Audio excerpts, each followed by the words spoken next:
So, Gentleman's Den has done a update on the case.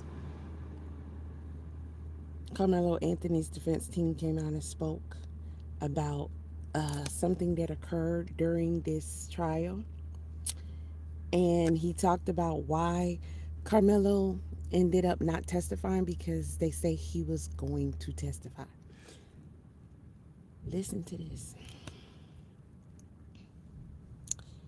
y'all.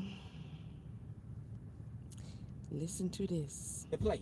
We didn't come to play on this evening. Salute to the lovely Protect Your Peace already coming in strong with the $5 super chat. Free Carmelo. Absolutely free Carmelo.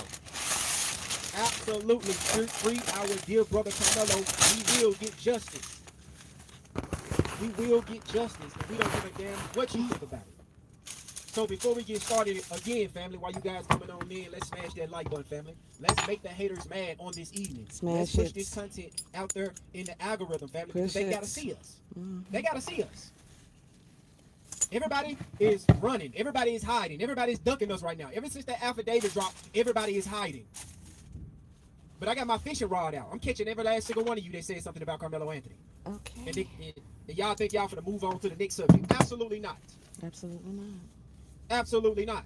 But salute to the family, salute to the team. We are heavy in the building right now. Smash that like button before we get started, family. So, the first thing we're going to discuss in this live stream on this evening, family, Carmelo Anthony's attorney, Russell, right, the lead attorney in this case, finally spoke out for the first time.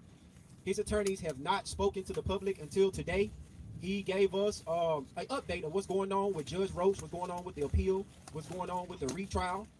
And, you know, we got a lot of people praying on Carmelo Anthony's downfall, like Neg and Kelly, talking about some gut luck, right? People are praying that Carmelo Anthony don't get a retrial. The attorneys filed for an appeal. They filed for a motion to retrial. They also filed to get Judge Roach accused from this case, and he denied it. I don't know why he want to hang his hat and stick around, but Judge Roach, don't worry, sir. We will get you off this case. You gotta go. And I know why you want to stick around, but we're going to talk about that. Salute to Protect Your Peace coming back in with a $5 super chat. Justice will prevail. Absolutely it will.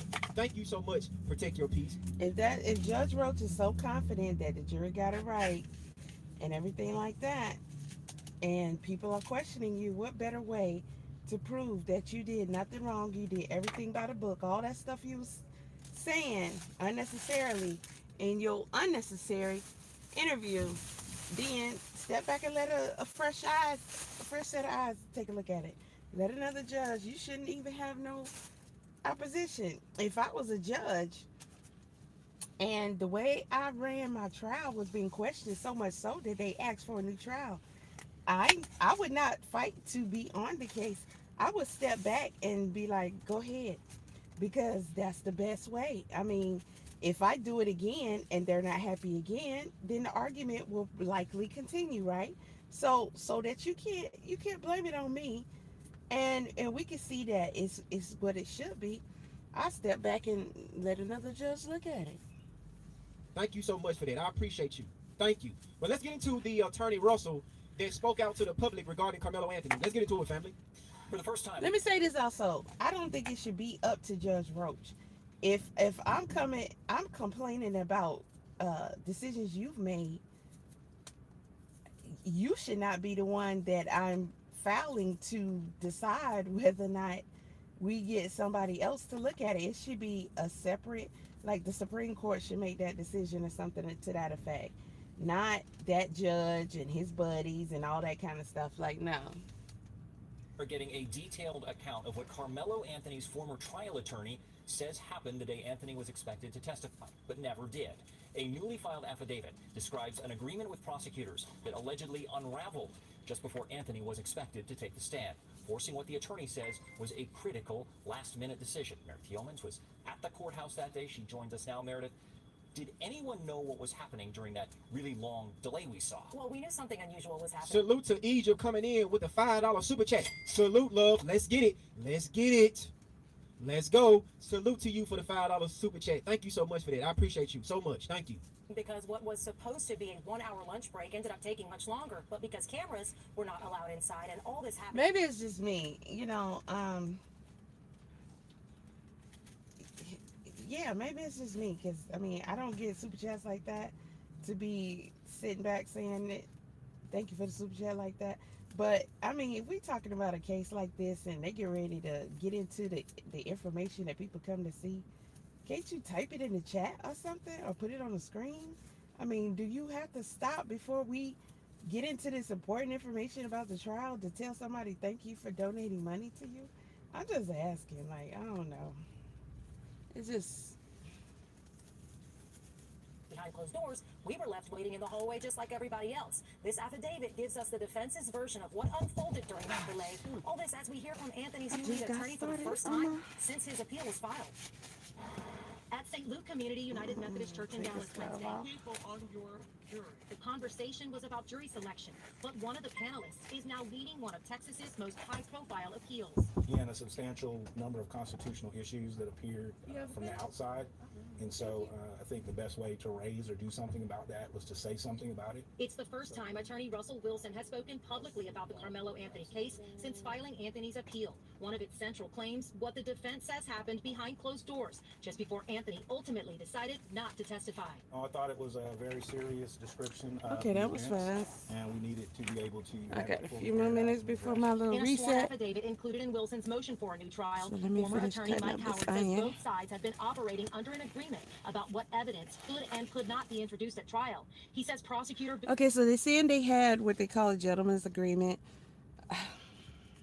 I think that's an inappropriate phrase for it to be because we're talking about court proceedings, but they agreed that certain information about Austin would not come forth, and therefore they wouldn't come forth with certain information about Karmelo. This is allegedly because it's being reported by this channel.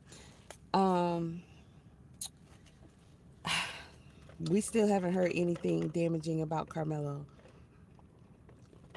So what we do know is that information about the character of the twins were being withheld. They agreed, and I told y'all this before. I told y'all that a lot of trials that could and should have a certain verdict end up not getting that verdict because of information that is deemed inadmissible in court, and it should be admissible, right? So here we go. All of the things we heard about the twins, the bullying and all that stuff, the cheerleaders, everything, they agreed they wouldn't bring that in. And they threatened Karmelo if he would testify, then they're going to break the agreement. And I'm not fully understanding it because I'm just hearing it. But it just kind of seems like the way it's being presented, how would it have been damaging to Karmelo to break the agreement? So I don't know. Worski called it a gentleman's agreement to keep character, reputation, and extraneous offense evidence out unless someone, quote, opened the door. But Howard says that understanding fell apart and that the discussion devolved into a shouting match just before Anthony was expected to testify. It's not necessarily uncommon to have Okay, I'm some going to let type her of informal agreement. restate it. Gentleman's agreement to keep character. The events, and we. What? So this is the defense attorney speaking. On your jury. The conversation was about jury selection, but one of the panelists is now leading one of Texas's most high-profile appeals. Again, a substantial number of constitutional issues that appeared from the outside. And so I think the best way to raise or do something about that was to say something about it. It's the first time attorney Russell Wilson has spoken publicly about the Karmelo Anthony case since filing Anthony's appeal. One of its central claims, what the defense says happened behind closed doors, just before Anthony ultimately decided not to testify. Oh, I thought it was a very serious description of the events, and we needed to be able to have it fully aired out and addressed. In a sworn affidavit included in Wilson's motion for a new trial, former attorney Mike Howard says both sides had been operating under an agreement about what evidence could and could not be introduced at trial. He says prosecutor Bill Worski called it a gentleman's agreement to keep character, reputation, and extraneous offense evidence out unless someone, quote, opened the door. But Howard says that understanding fell apart and that the discussion devolved into a shouting match just before Anthony was expected to testify. Wow. It's necessarily uncommon to have have some type of A informal shouting agreement. match. The scope and breadth of this one is still in dispute. Howard says prosecutors took the position that if Anthony testified, they could introduce evidence the defense believed was off limits. Howard says the judge gave the defense 10 minutes to advise Anthony before deciding whether to testify. And Howard writes this 180-degree change in the defense strategy was the direct consequence of the breach of agreement. We're arguing that the dispute regarding the agreement did impact the outcome of the trial. Absolutely Wilson says did. that's why his team included Howard's detailed account as part of the appeal. And at the end of the day, it'll be a judge that has to make these decisions. But we feel confident in the positions that we're taking. In a statement, prosecutor Bill Worski has said, Salute to Virgo coming in with the $2 super chat. Salute to Virgo again coming in with the $5 cash out. Didn't say nothing, just showing love. Thank you so much, Virgo. I appreciate you. You are the real MVP. Thank you. Thank you so much for that. in part, the defendant's new lawyer. So we know that this is one of many things that occurred during this trial that needs to be looked at. And Judge Roach knew about this. You know, they had a shouting match. I mean, come on, like that's pretty doggone serious. You know, it really, really, really, really is. And, you know, the jury being able to hear in Karmelo's words what did or did not happen was very important.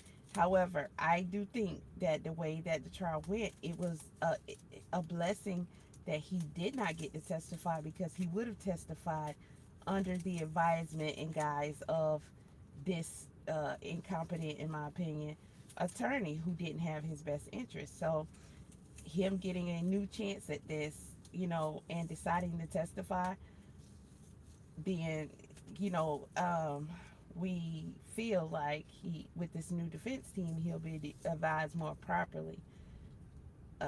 You know, not being railroaded, told not to say this and told, you know, he'll be guided properly on his, you know, testimony. I think y'all know what I'm trying to say. I was knocked out until they knocked at the door. But yeah. Have filed a motion containing several inaccurate characterizations of the trial proceedings. I and the entire prosecution team conducted this trial ethically and in full compliance with the court's rulings and any agreements with defense counsel. We look forward to addressing these claims thoroughly in our written response that's yet to come. Stop the cap. Stop the cap right now. Stop the cap. No bullshit, bro. Why they lying like that, right? Why are they lying? But shout out to Attorney Russell for giving us an update of what's going on with this trial. Right now, the case is in a independent judge hands right now. It's up to this judge to make the decision whether we get a retrial or to excuse Judge Roach from this trial, because Judge Roach do not want to excuse himself. He want to linger around. He want to stay on this trial for I don't know what reason. Why? Because you retiring at the end of the year. It's your ego is the reason why you don't want to excuse yourself. Because these people had a gentleman agreement, and everybody was asking the question, why didn't Karmelo Anthony take the stand? Because they made a gentleman agreement outside of the court for Karmelo not to testify and to keep evidence out of the trial that talked about Karmelo Anthony's character and the Metcalf's character. That's what's the gentleman agreement. And our dear brother Russell right here said that he felt like he got a compelling argument and he feel confidence about this. So family, we are going to keep Karmelo Anthony in our prayers. Right now, we are just playing the waiting game. The case and the motion is in front of an independent judge. And the only thing we can do is just hope for the best. Because I know the judge seen what they did down there in Collin County. He's seen the affidavit that's been released. He's seen the history and the background of Austin and Hunter Metcalf being arrested for racist graffiti. That played a major part in how we got into this shit anyway. It's victims that was willing to testify in court against Austin Metcalf. But Karmelo's defense team and the district attorney and the prosecutor agreed to not allow that into court. That's what the gentleman agreement was all about. Ladies and gentlemen, two racist pieces of shit. The defense team thought it was necessary to not allow those testimonies and evidence inside of the trial. And this is the reason why we are where we are right now, family. Because of that dumbass Mike Howard. But shout out to Attorney Russell for giving us that update.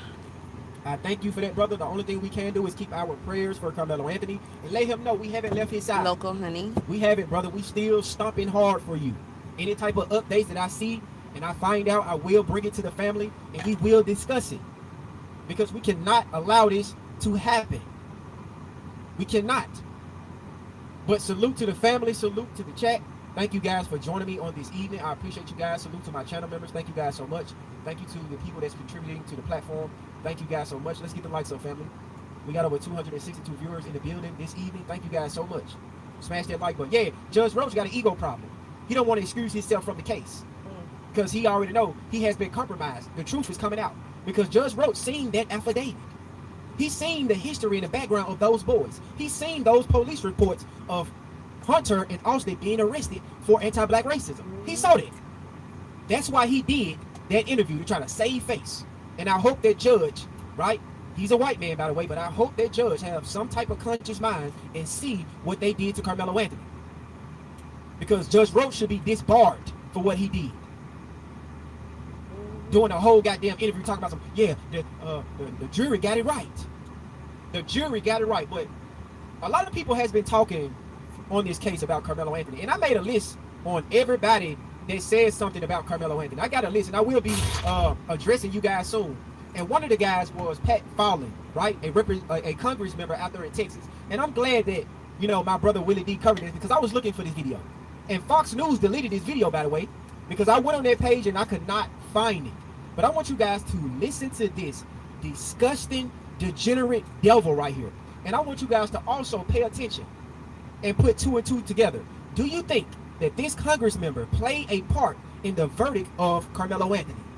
Did he play a part? And I want you to listen to how angry this devil is, family. Salute to the family, salute to the chat. Make sure you guys smash that like button. Thank you again for joining me on this evening. Let's go, family. High school together. This is a tough loss here. How do you reflect on it now? Well, it was senseless, Bill. It was something that it was just. Austin Metcalf was a great young man. His twin brother Hunter, they were the pair. They were the inside linebackers for my son's high school football team. And this is just. I didn't believe it when I heard it. His son, high school football team. His son, high school football team. Let's go. Year and change ago, and I still can't believe it now. And Megan Metcalf has to deal with the loss of her son for the rest of her life. Here are some of the impact statements. I'll read them that occurred in court yesterday. No cameras in the courtroom. It's crazy they out here doing this interviews. Is the twin brother of Austin, Hunter Metcalf. I want you to realize how much pain you caused me and my family. You let the devil take over you in the moment. His mom said, you may have been sentenced to 35 years behind bars. You should feel lucky. I've been sentenced to a lifetime without my son. His dad said, you can't even look me in the eye, but you can stab my son in the bleeping heart. What is your understanding as to what the beef was between these two guys? It was so. Some of the witnesses, Bill, are very dear friends of ours as well. So as soon as that happened, some of the witnesses are dear friends of ours. Some of the witnesses in the trial of Karmelo Anthony and Austin Metcalf are dear friends of ours, good friends of ours. and I was talking to some of the eyewitnesses that now, testified in the trial, and they were kind of what would be described as star witnesses. I talked to some of the witnesses during the trial, and some of them are the star witnesses. I, Congress member Fallon, talked to the star witnesses. The killer came under a tent of a different high school. He wasn't supposed to be there, and he was menacing. He was looking and trying to pick a fight. That's what all the witnesses said, black and white witnesses. And I asked several of them, I said, do you think he was just looking for trouble from anyone?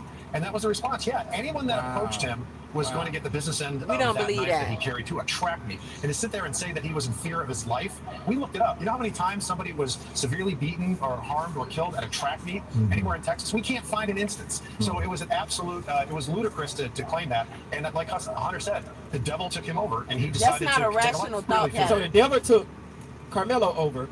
Who took Austin and Hunter over for approaching Karmelo and putting their hands on him? So if the devil took Karmelo Anthony over, what and who took over Austin? Because Austin approached him. Austin put his hands on him. They assaulted him. So you let me know, Congress. To say that there's been nobody severely beaten or unalived at a track meet in history is that's a poor and lazy so-called argument to try to make. There's a first time for everything, and all the things that they would not allow to be entered, like Karmelo's seizure situation, him having the trauma of a fight could have caused him to have a seizure, and that could throw him off his square and allow him to get severely hurt, if not deceased. Um, them fighting at the top of the bleachers, we all know that that's very, very dangerous. And you know, also the thought that he would have been up against more than just one, not just because there were several of them there that seemed to be well known to each other and friends and whatnot, and classmates, cohorts, teammates, but because he saw the twin brothers there together, one confronting him and then the other. So anybody with their right mind is gonna assume that if I get into it with this brother, that other brother's gonna jump in. So he's in a lot of danger. And again, or is he gonna be able to ask them, oh, let's go down to the bottom of the bleachers? And then too, nobody has to fight you. For anybody saying, oh, he should have just took the fair one, there's no such thing as a fair one. There's no rules in fighting. This isn't boxing we're talking about. So there's no rules. I'm working on my antibiotics, y'all, but they finished, so I gotta cut this short. But if y'all want to know this procedure and some recipes, let me know, and I'll explain some things to you. And you can make you a jar of antibiotics that you can eat off of, and it'll taste delicious. And you can eat off of it every day.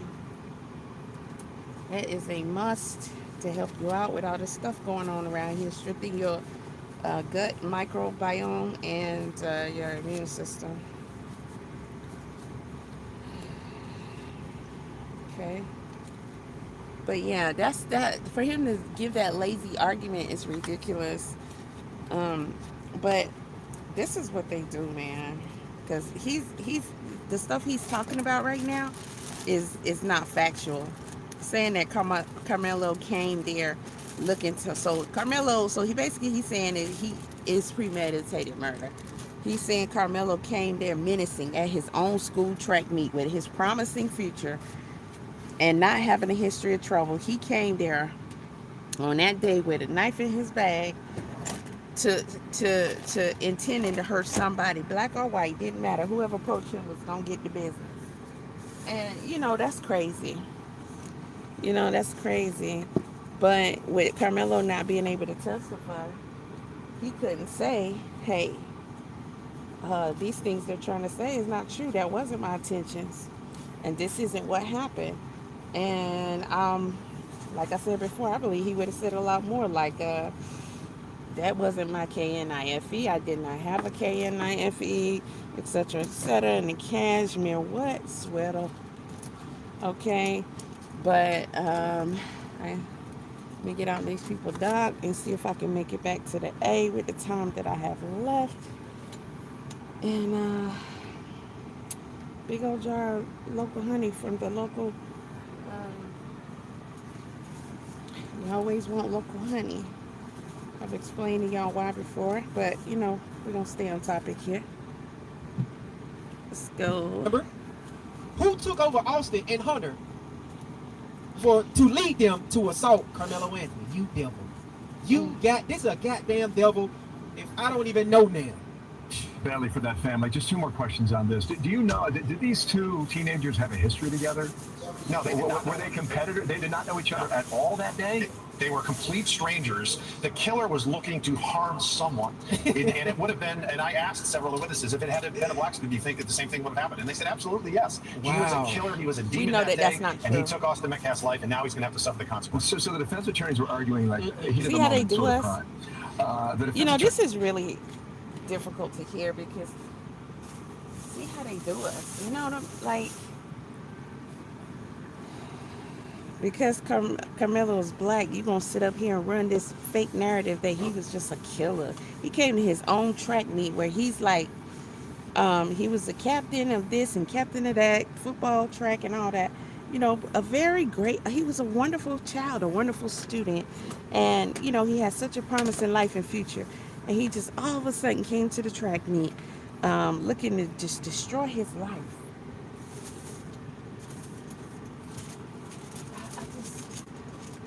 And we know that that's false. We know that they just agreed to say this about this young man and then set him up to where he can't even testify for himself.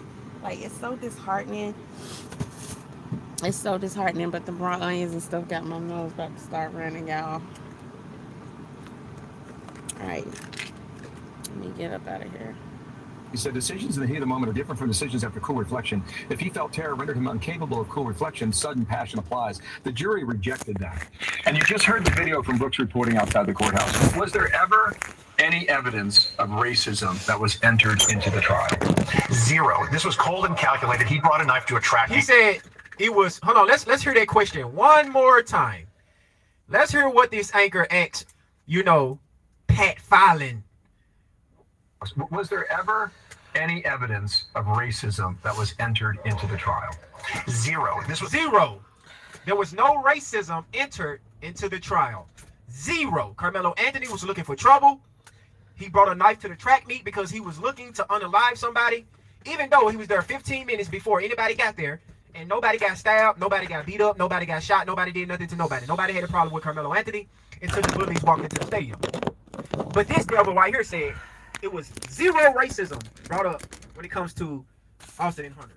Well, Congress member, if you are looking at the screen right now, I know what you said these are good boys. They play football with your sons on the team. And I'm going to get back to you just a minute, but I highlighted this for a reason. And I circled the last sentence in paragraph 15 in this affidavit. Okay, Congress member, are you still with me, sir?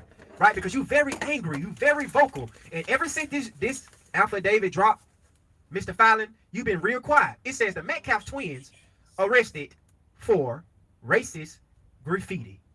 Let me repeat that again for you, Congressman. The Metcalf twins, not Austin, not just Hunter, both of them was arrested for racist graffiti. Now I want you to repeat yourself one more time and answer this question of what this guy just asked you, right? Pay attention to this, family.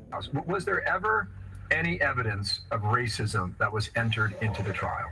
zero. This was.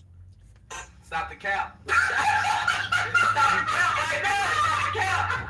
No bullshit, bro. And you know why this representative is so confident to say it was zero evidence presented in this trial? Because he knew about this affidavit. He knew about this gentleman's agreement before the trial started. That's why he on Fox News so confident to say that this case had zero to do with racism. It had zero to do with race. And it wasn't no evidence in this trial to justify that this had anything to do with race. You know why he was so confident in saying that?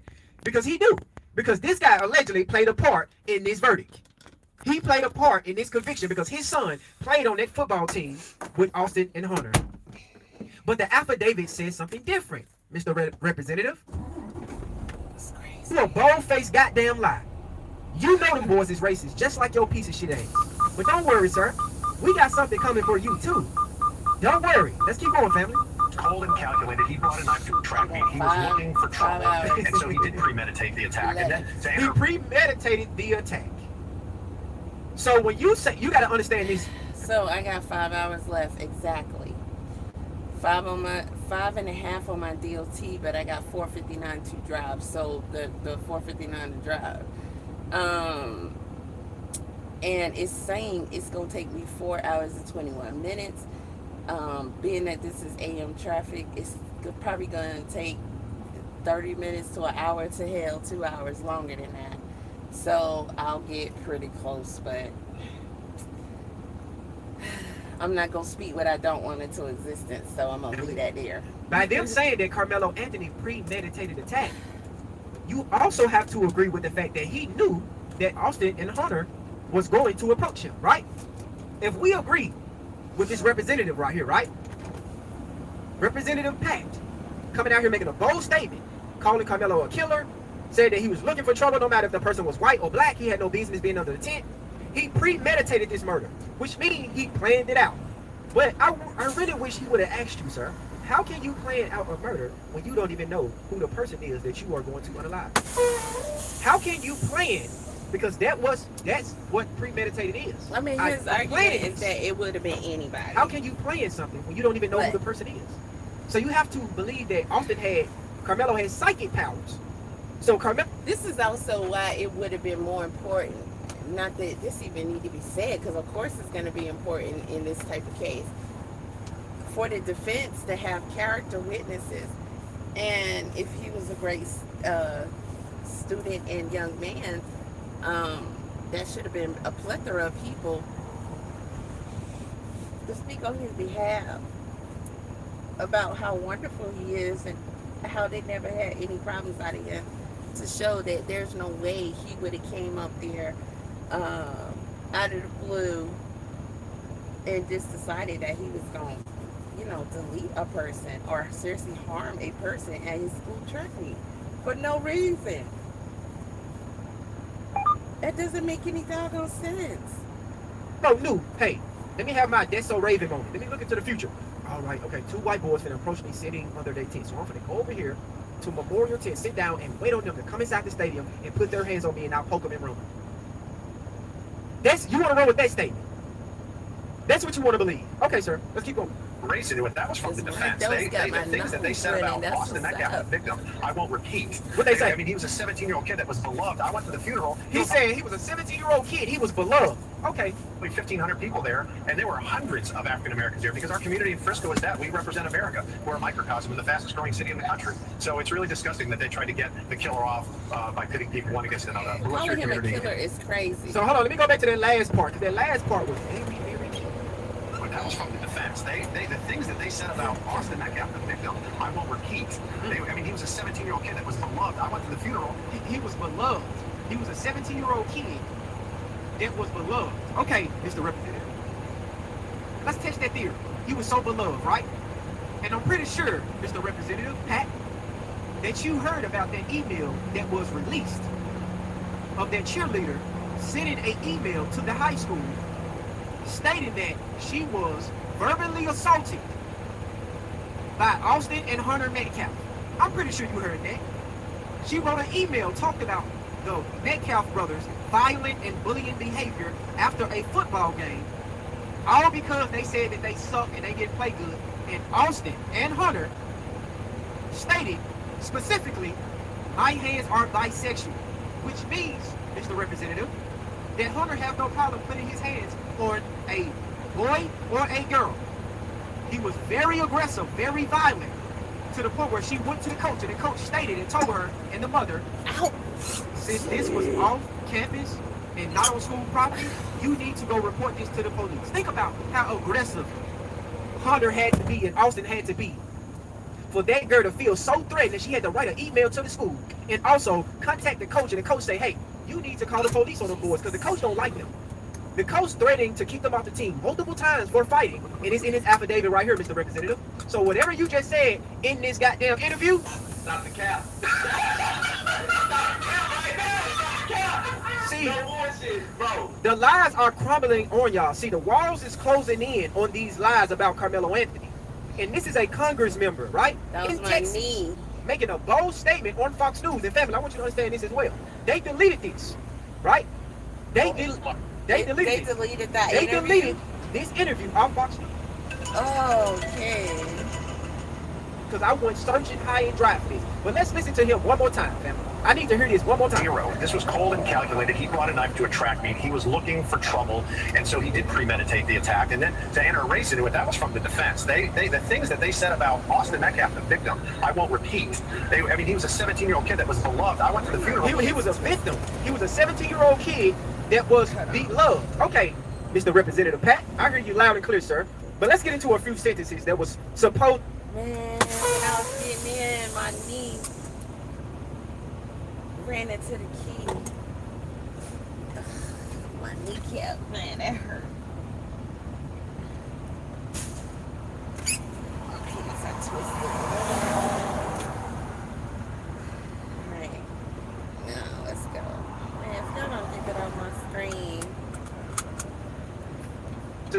Be brought into this trial, but instead the defense team and the prosecutor had a gentleman's agreement, and they decided not to bring character witnesses that was willing to speak on the behalf of Austin being a bully and a violent individual, right?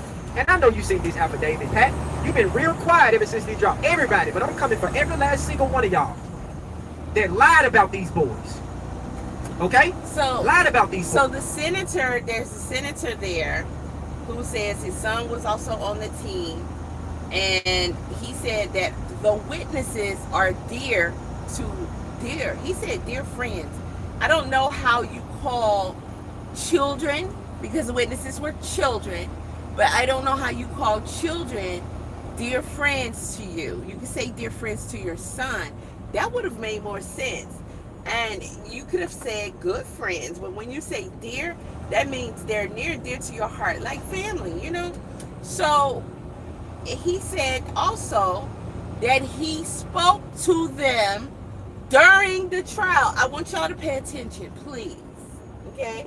He said he spoke to the witnesses during the trial, meaning that this authority figure, this adult who is also a senator, who also is saying he is near and dear to the witnesses who are the teenagers, can have influence on what type of testimony they give, depending on whether or not he feels like they should send Karmelo to jail for a long time.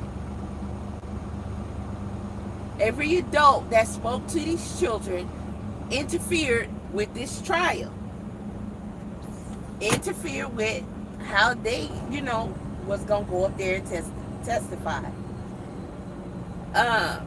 Not to mention that Jeff Metcalf considered them near and dear to him. He posted on his Facebook that he was having a, I don't know what they call it. We call it cookout. Oh, they call it barbecue. So they had a barbecue with the witnesses. Now, Eddie wasn't there, but there were, all the white witnesses were there. Now, I'm not saying all as a statement of full fact, but it looked in the picture like it was. I haven't verified individually that is all of the witnesses, but I'm just pointing out that Eddie, who I think it has some black or something in him, wasn't there, but who is a key figure in this case. But, the other witnesses were there, so they were there and talking to and dealing with the Metcalf family during the trial. And I guess people would say, well, they were near and dear to them before this happened, right? So why wouldn't they be there and, console and all that? Okay, but that doesn't mean that Jeff Metcalf also cannot have influence on their testimony before the trial. They could have been buttering them up, telling them, hey, we can make or break you in this town. We control your future. You don't want to be known as the ones who let this, evil killer get away. And, they could have intimidated them. They could have offered them, things like a more promising future and leeway this. Hell, somebody could have said, I'll let you marry my daughter. You know what I'm saying? I'm really serious. This is just too much. That trial should have never even taken place there. And in a case like this, the witnesses would or should have been advised to not speak to anybody about the case. You're not going to tell me that Jeff Metcalf did talk to them before and during this trial about how they were going to testify in his son's murder trial. And this senator is on TV. Why are they giving interviews? The judge giving interviews. Jeff went crazy with interviews. The mom, Megan, her and Hunter did an interview on that very day. It's when people are comfortable in their ways and it's long term with them. See, I ain't gonna stop. They got that waffle thing there. Oh no, that ain't it. It look like it. But when they're comfortable in the things that they do, and they've been doing it for so long, it's like they just move openly as they're used to doing. And the thing is that we see that now, and to us, that looks suspect. It looks like y'all could have had a great influence on how these children testified. So what court of law would have been okay with these children, knowing that they're already placed as witnesses, being influenced by Jeff Metcalf or a senator talking to them during the trial. Why are you talking to them? Regardless of them being dear to you, they're not that dear. Even if they were your baby cousins or nephews or whatnot, it would be best for you to have little communication with them during the trial, so you won't be of influence, because y'all want it to be a fair trial, right? And you don't want to be accused of having some influence on how they testify. This is so bold of them, but them coming out and speaking on these things, them telling on themselves. So we're thankful that they came out and put it down, for us to see, for us to pick it up. Hey, we're picking it up for sure. So, I would think, given the things that we know and suspect, along with the things that we still don't know about yet, that have yet to come out, I think that it's not going to be anyone local that is going to abide by the laws and willingly give Karmelo a fair shot at justice in all of this. I just don't see it, because absolutely they're gonna stick together. They stick together no matter what state, no matter what country, no matter what nothing. So imagine another judge that's there as well, looking at this like it's not promising at all. The defense intended to call witnesses who themselves, Mr. Representative, were victims of the Metcalf twins' violence and bullying. Do you need me to say that again for you, sir? The defense intended to call witnesses who themselves were victims of the Metcalf's violence and bullying. Would you say that Austin was a beloved individual? By whom? I haven't seen one person that counted say that Austin was a beloved individual. Because right here in this affidavit, on paragraph 14, it says Jose told police about Austin's history of fighting and almost getting kicked off the football team for fighting. Jose said and told police, and this is a police report statement, Mr. Representative, you saw this because you play a major part in this case. And once this case comes crashing down, you are going to be held liable, responsible. He should not be interfering with case. Because for you to be this vocal, yes, he gonna say exactly what I'm starting to say. For him to be that vocal, let me go ahead and say it, because he took the words, and to say the specific things that he is saying shows you that he was passionate about this case. And there's no way, as a senator and someone who is self-proclaimed near and dear to the witnesses, that he did not speak to them about this case, while he admits that he was speaking to them during the trial.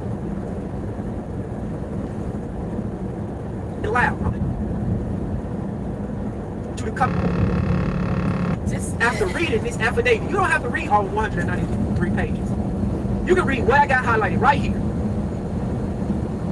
And where do you think that he got his racism from, Mr. Representative? Where do you think that Austin and Hunter got that violent and bullying behavior from, Mr. Representative? I'm glad you asked, sir. Bro, this person got their phone in their hand and their face. Touching your arm, does that justify you stabbing them in the arm? In a situation where someone wants something. Answer the question, yes or no. Does it justify it? That's not the situation. Yes, it is. No, it's not. You want them the whole time. He touched him. Does that justify? Okay, man, I'm done. Fuck off. Next person. You fuck off. Dude, why don't you go to fucking just read law? Okay, so this is Jeff Metcalf getting onto a podcast and debating with people.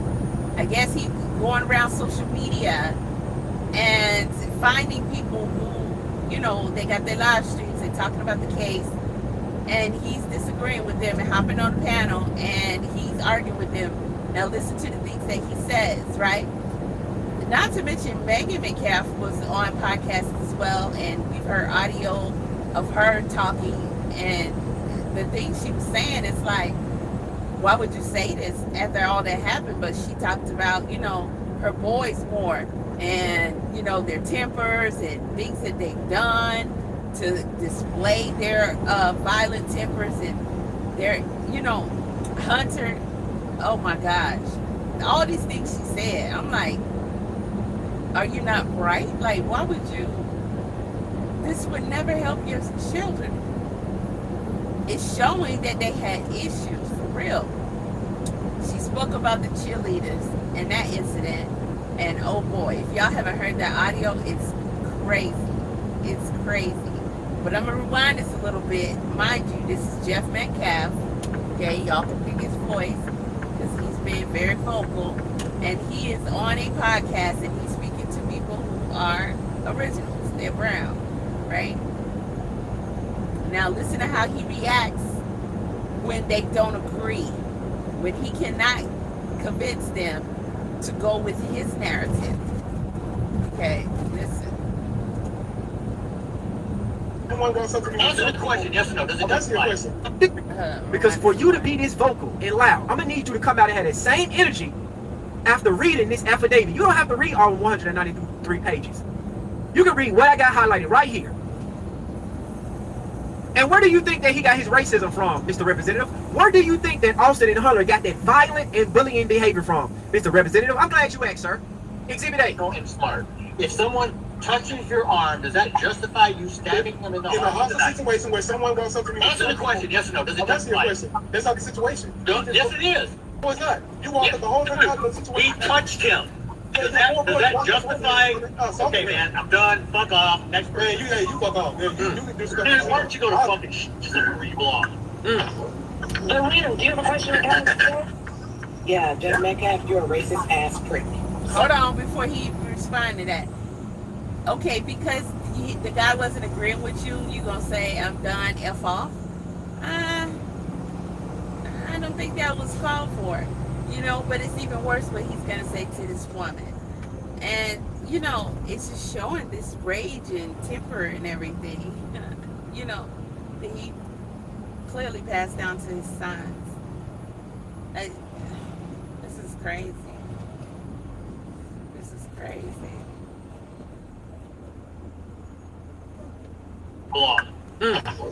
Lorena, do you have a question or comment? Yeah, Jeff Metcalf, you're a racist ass prick. Fuck you, nigger fucking whore loving bitch. Wow. That was a lot of insults. That was a lot of insults at one time, sir. Oh my God. It was. Austin was such a beloved individual. Everybody liked him. Right? No way that this has anything to do with racism. Zero.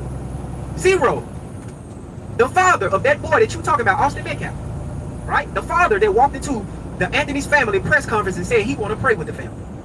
He trying not to pull the race card. He want to make this about race. And y'all justify his anti-black rant, calling Karmelo a watermelon felon, saying the N-word to black people. Y'all justified it by saying that, oh, he's angry. He lost a son. Oh, let's justify his racism because he's a grieving father. But this representative of Texas, Pat Fallon, said that, hey, Carmelo Anthony premeditated this. He came to the track meet with a knife, looking to unalive Austin. And again, sir, I have to ask you the question: is Carmelo a psychic? Because nobody had a problem with him until the Metcalf brothers coming in. These lies that y'all are telling, it's not working. It's not working. And also, Mr. Representative, it says the defense intended to question Memorial High School teachers about the Metcalf twins' disciplinary history contained in their records, in their character for violence and bullying.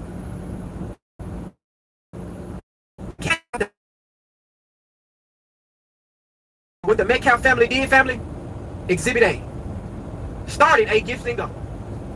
A gifts and go. Out of everything that's been released, because that's very vocal, right? Megan came out, the email situation, she came to TikTok and started to defend Austin and Hunter. But she also confirmed that they did verbally abuse that cheerleader. She confirmed it. And her only concern was, how did the email get the email? Her said. She didn't condemn. You know what's very unsettling to me is the fact that Megan Metcalf she's affirming of her son's temper and behaviors. Those are her boys. So, they're golden in her eyes, and if they have a temper, then people should just adjust to that and accept that. That's who they are. And it's okay for them to be that way. This is the way she's spoken on several occasions. Give the interview she did the day this incident, the day her son passed away.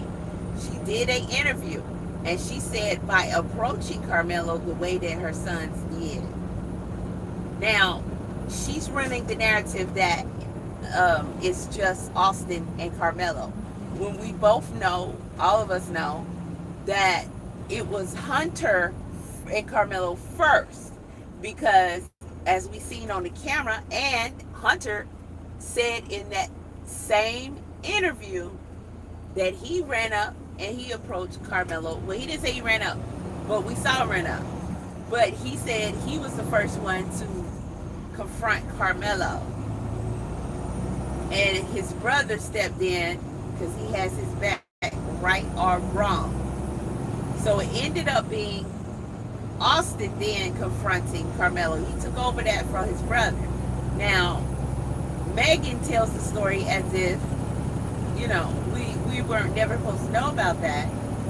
And of course not, because Hunter didn't volunteer to testify that part in court. But Megan says that Austin was doing what he was supposed to do. He was stepping up. And this is very concerning and dangerous speech, the whole lot of it. Because what they're doing is they're taking one of our precious young brown boys and painting him out to be this killer monster. And this is so typical of what they do, right? But they're painting him out to be this killer monster. So her sons were correct, and he's stepping up doing what he's supposed to do by getting this evil killer monster with bad intentions away from their tent.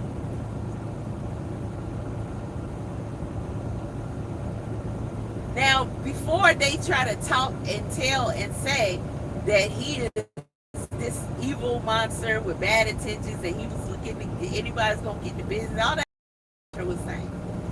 Now we're talking about a young male who is of their peers, and he just happened to be, from another school and on another team, but they're all at the same track, right? So Karmelo is really visiting at this point. A fellow student who is visiting your tent. They keep calling it a tent, but it's a canopy. Why would it make sense for you to say that your son was stepping up doing what he was supposed to do by confronting Karmelo so that he could make him leave away from it? Like, what? What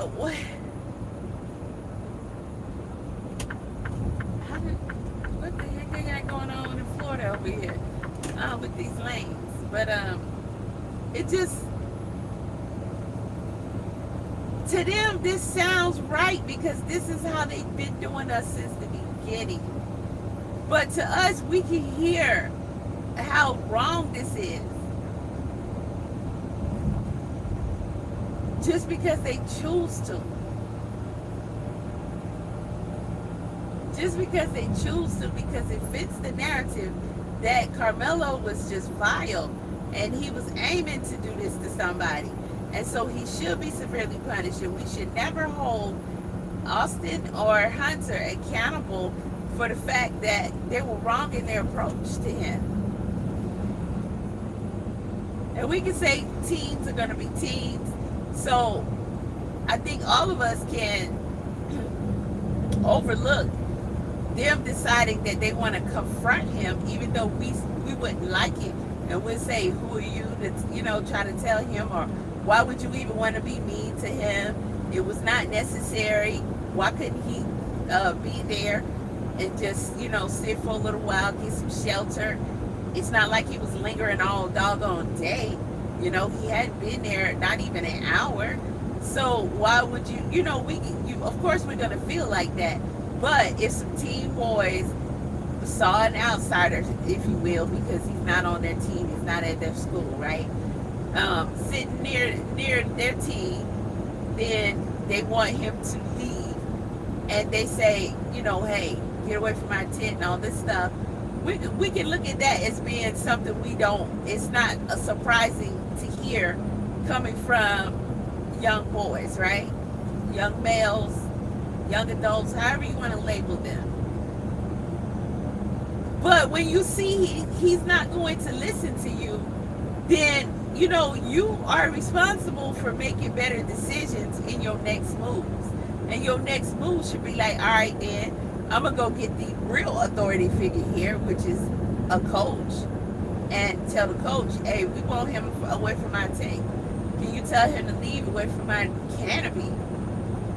And the coach will come over, and how you dare that boy to sit up there and tell the coach, hey coach, I ain't going nowhere. That's likely not gonna happen. And then he further embarrassed because now you got the coach to come over there and tell him to leave. So that would have been a one-up right there. Why would you want to turn it into you physically trying to attack him because he ain't listening to you? Like, none of these people want to hold these boys accountable for none of that. They want to minimalize what they done. And it's like, how can you minimalize it past the point of them telling him to leave and him saying, no, I ain't leaving? Or whatever he may have said. So after that, things that they did after that, that's where you begin to say, nah, they was wrong for that. But no, they won't do that. And it's like, how can you not? If anybody's child were to take the position that these boys took, you would tell your child, now I didn't teach you like that. Like, why? That was not a wise decision. And you don't have the authority to try to make another person do anything. You don't have no children. You ain't nobody mama and daddy. We talk to, we'll tell you, you ain't nobody mama and daddy. Who are you? You're a child yourself. Now you turn in a situation, you escalating it, and you turn it into violence. You could have got hurt. Anybody could have got hurt. You never will want your children to make that decision, but not Metcalf. They did what they were supposed to do. And then you have Jeff Metcalf. He touched him. He touched him. He keeps saying that. It still doesn't, even though he did way more than touch him. We know that, right? But it's like he's even further trying to minimalize it by saying that. But either way, let's say he did just touch him. What you don't do is put your hands on somebody else. That's something we also teach our children. I know that this story has brought back memories to people of being in high school, especially if you were on the track meet, but we had bleachers and all that kind of stuff too. And,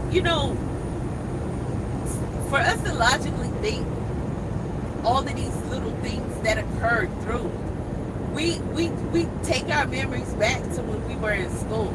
And I'm gonna tell y'all one thing, and I know you can agree. If we got into fights in school, we were in trouble. But they didn't play with you if you fought on the bleachers. If you fought on the bleachers, you can get expelled. But you're not gonna get no chance to not get suspended. You're not gonna get a light punishment. It's gonna be very severe. They take that very seriously because it's too easy for one of y'all to bust your head open. You're on the bleachers. That fight likely will be deadly. I have seen it so many times. So many times. I have witnessed myself, the principal, the coaches, the teachers, really lecturing these boys about fighting on the bleachers. And they have told us, literally, because first they got to tell you, you're young and they already know these dangers. First they got to let you know, Absolutely, you would not have an altercation on these bleachers. That is too dangerous. It's deadly. How is it even remotely safe to be fighting on bleachers? Especially if you're midway to high up. To hear Judge Joe Brown, let's not even get started with that. All of these adults that, you know, are saying stuff like, Karmelo should have just, you know, given into the fight. Listen, never listen to someone who talks like that. You're not under any obligation at any time to engage in a fight with someone. In fact, in a lot of places, in terms of the law, even though a person may have attacked you first, it is the law that you still try to get away from that situation and de-escalate. Because the moment you decide to, you know, engage back with them, then you are responsible for what you do. And you likely can be charged as well. That's why certain states have stand your ground laws. Because they're giving an exclusion to that, to say that you don't have to not hit them back. You don't have to walk away, you know, when they're threatening you. You can do what you feel you need to do. Or should I say thing you need to do to defend yourself. But we also know this applied in school as well. They always be expecting you, somebody hit you, walk away, go tell the teacher. But the minute you hit them back, now y'all both in trouble. But they hit you first. We knew it. And nobody could stand that mess. We understood why they had that rule. Because they want to discourage you from fighting. If you knew you were not going to get in trouble for hitting that person back, it's better that you want to hit them back. And sometimes parents will say, you go tell your teacher. And some parents will say, they hit you, you tell it, you know. You let them know. You make sure they're going to think long and hard if they ever thought about thinking about hitting you again. You know, so it all depends, you know. But we know that it's never encouraged to hands on. No parents are going to say, if Austin were their son, I approve of your actions. Most parents are going to say, at least we know what our parents will say, who are you to try to confront him and tell him to leave? Now you expect children that age, because they're basically young adults about to be out in the world, to be able to deal with their own issues and talk things out and work it out without violence. So again, we're not going to look down upon them telling Karmelo they don't want him there and telling him to leave. Because if you go get a coach for that, the coach gonna be like, are you in kindergarten? You telling me to come tell somebody to leave away from the canopy? What is he doing? Like, what's happening? Okay, is he whacking you upside the head with a bat or something? Like, why did you run and come and get a coach? You don't have words? Y'all can't tell him that you're uncomfortable with him there? You want him to leave in a respectable manner, and then expect, you know, him to respect your request and leave? Like, you expect him to be able to work things like that out. And you don't work it out by escalating it to putting your hands on him. It's the approach from the beginning that made it very hard to see how they would have been able to talk and respect each other. Hey, we don't want you over here, man. Can you just leave? Okay, yeah, I respect that. You know, once you approach him the way they approached them, then you're coming with that energy. You brought that energy and that aggression.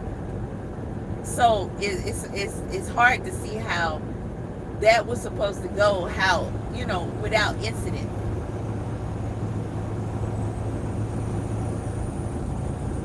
But Megan,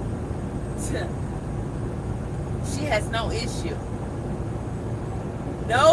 whatsoever with any of her son's actions that day, and neither does Jeff.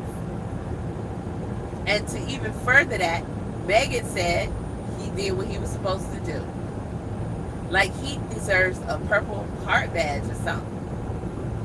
You know, a Julia G-Man cookie, a Boy Scout award. He put a patch on his jacket because he stood up and told him to leave. And, you know, on a lighter note, I ain't mad at her for that part, because somebody got to say it, right? And if the other children that were there, let's say that everybody wanted him to leave. If the other children that were there, you know, were kind of shy, or they just felt like, oh, I'm not bold enough because what if he, you know, gets aggressive, I don't want to fight him, blah, blah, blah. Then Austin says, okay, I'll be the one to do it because, you know, he think he big and bad or whatever the reason. But just keeping it on a straight up note, if Austin was to some degree on that, you know, she's proud of her son because he was the one that stepped up for everybody else, you know, assumingly. I'm just giving hypotheticals, really. And he told him to leave. Okay. So, in that manner, we cannot sit up here and say, oh, he did what he was supposed to do. He didn't do it the way he should have done it, because he wasn't supposed to do nothing. Let's keep it real. But if you want to say you're proud of him because he's the one that spoke up, okay, we can translate that to that. We're going to give you grace. But when you see how they came in hot and ran up them bleachers like that, and then your son went straight into putting his hands on him, like, you still going to sit up there and say he did what he was supposed to do? And then Jeff ran around here talking about he touched him. He touched him. Okay, when people say touch, they can mean a plethora of things. So you using it in the slang version, I get that. Because you're not saying touch like, oh, a child is going to touch the stove real quick because they're going to see, do that really be hot? Nah, he didn't touch him like that. He touched him how, say, one of us brown folk would say, hey, you can get touched. When we say that, we mean way more than just putting a finger on you. Because if we were to look up the word touch, we already know. It's more like what I said about a child putting that finger out, touching that stove. It's hot. And that's not what happened. So, you know, they all the way wrong in all this. All the way. And you just can't get full passes and grace on it when you look at the whole thing in totality. But y'all still to this day to sit up here and try to, you know, belittle, not belittle, but, you know, minimalize the actions of your sons, and then also to lie both ways about what your sons did and what Karmelo did and what Karmelo's intentions were. It's insane. It's uncalled for, and it won't stand because y'all got this young man sent to prison for 35 years where that whole situation was not that. And it's not only that, the whole what happened that caused Austin to get allegedly stabbed, because they say he was stabbed. Shit, we don't know what the hell happened to Austin. I didn't do his autopsy, and I ain't seen no autopsy report. And I wouldn't trust the person who did the autopsy anyway, because we see how they rolling over there. Not to mention everything else, you know, the knife, the this, the that, the da-da-da-da. The boys going to put something in the trash can, all this stuff. We see Austin, Karmelo getting up out of there. Yet we see the boys still over there tussling. And I'm looking at this video, I'm like, okay, so that's Karmelo. We saw the rest um, the footage from the police video and everything. We saw what Melo had on. So that's him in the gray right there, getting up and getting up out of there. But why they over there still tussling? I'm going to recognize the black boy from everybody else. I'm going to recognize the black boy with twisties or locks in his hair from everybody else. Okay? I'm going to recognize the black boy with twisties or locks in his hair with gray on from all these other people that got on dark colors, because they all had on dark colors. All you see is a bunch of people with dark colors, and it look like a bar fight. Like what y'all got going on over there? Something's going on. So I stand by it. There's way more to this story. They're covering up something so much bigger, and we have begun to scratch the surface. I am pretty confident that his defense team is going to come to a point, if they haven't already, that they're going to say, oh, this is much deeper because something else occurred. Now, what I'm not confident in is that they will ever say it, much less pursue it. Although it should be. But this, situations like this can be very tricky. So, if we see what we see from this angle, imagine what's happening on the inside. Hell, we just heard about the shouting match. That's insane. So if they were to stumble upon realizing, oh, this situation is deep, because I don't hear anybody talking along the lines that I've been talking about what I suspect about this situation. So when I say something else occurred and it's deep, way deeper than the conversations that we've been having, I don't think that people really understand what I am saying. But I have gone into detail before.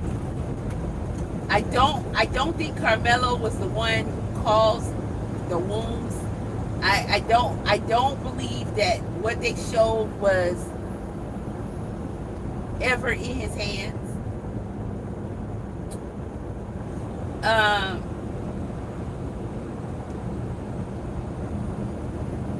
I definitely believe he was set up. I believe Eddie set him up. I've heard people talk about that much, but I believe this was a little bit more planned than people really think. And I think that there's a lot more going on that we likely would never find out about. The things that we've been hearing that, I don't want to easily repeat because I haven't seen verification of these things to be facts. But we know some of the talks about Hunter's now driving out this truck. I don't know why he wouldn't have his own, but maybe he liked this better. Who knows? He took his girl to the prom. Stuff like that. That could be rumors. And sometimes people in their own camp, y'all know that celebrities do it, start rumors, just so people can get to talking about them. And they don't be rumors that you would be like, I wouldn't want nobody saying that about me. But sometimes they start rumors.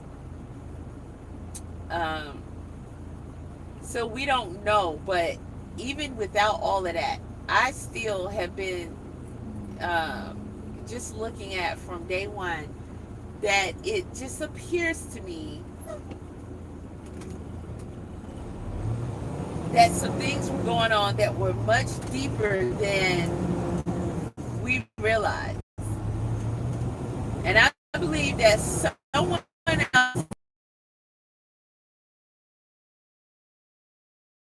his alleged wounds, because where's the photos and proof and all that? Where's the DNA from the night they said that, all of this? And again, we haven't heard from Karmelo, and I don't even know if he feels any concern about what he can and cannot say. We don't even know that Karmelo is safe.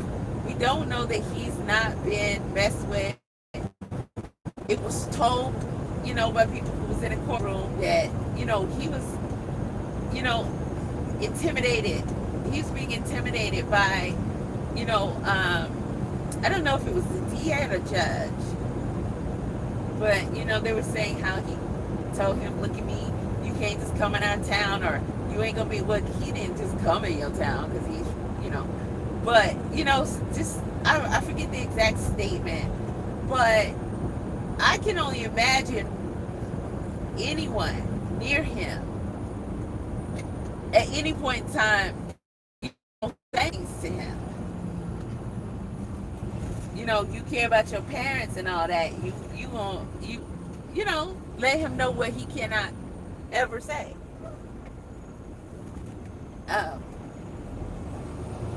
There's no way I'm gonna believe that no one has ever did anything or said anything to him to make him feel like he should question how much he wants to say in defense of himself and what actually occurred, because they don't want us to find out what really happened. Absolutely not. So, this thing honestly is way more deeper, in my opinion, than, and that's another reason I don't like the narrative that a lot of people who seem like they're trying to be in defense of Karmelo, saying stuff like, literally saying he had the knife and he stabbed Austin.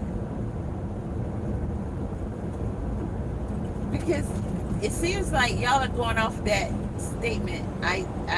It wasn't alleged I did it or something to that effect.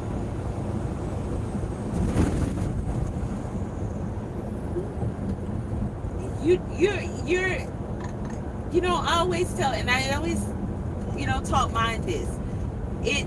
I'm talking about my any of my children and grands, like,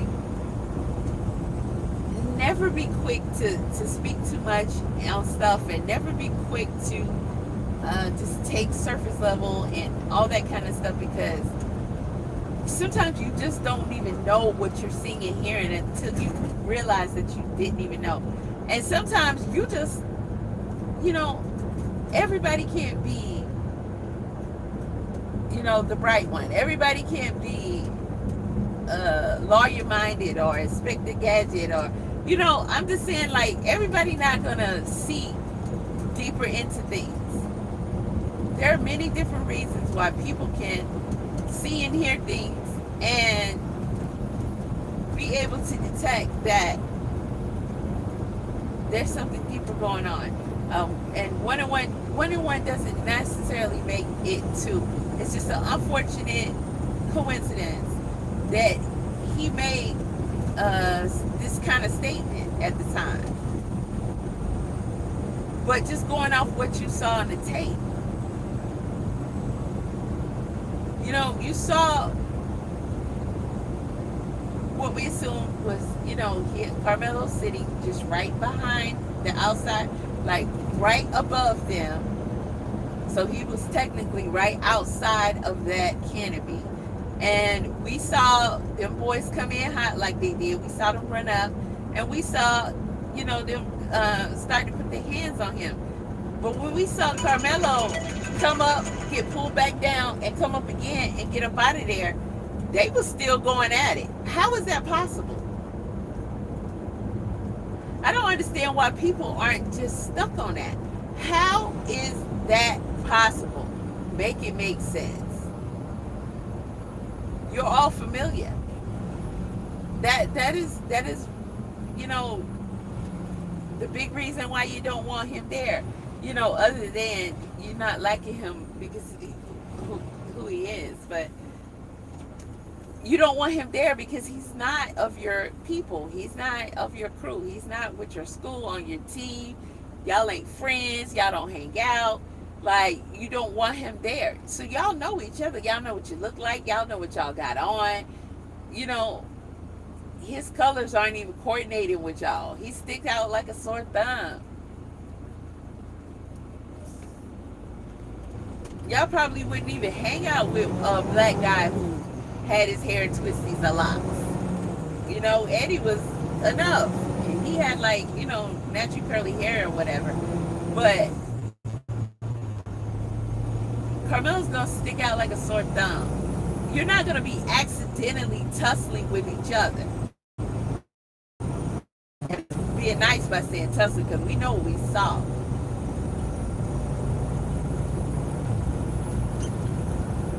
You know how they had this dumb bar fights on movies and stuff? Like, one person hit one person, now everybody brawling, and it's out of control. You can't stop it. Look at them.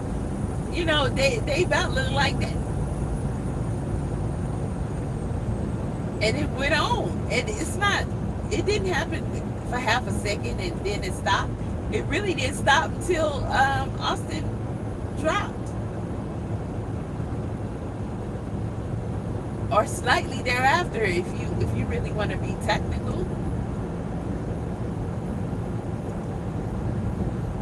And that certainly tells me that there is more to this, and it is nowhere near what people are saying happened.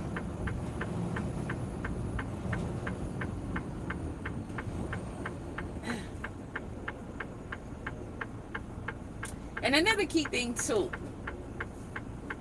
Charleston with his two-face, two-timing ass, 4-5 face. He said when he tried to ask, because you know he was trying to be I Spy for the ops, when he asked Karmelo and his father why did he have the item, because he said it wasn't a knife, it was a tool. He said, and I asked him why he had a tool. He didn't answer me. I asked his father too, and he didn't answer me.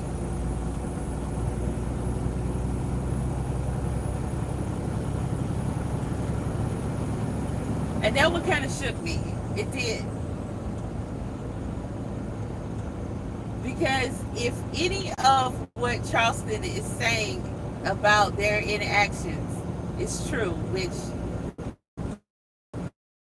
I don't hold it, because he can say anything. I mean, the family's not gonna come out and, you know, go into, you know, any debate back and forth, or, you know, get into some social media crap about clarifying everything Charleston is saying. Yeah, he's telling the truth.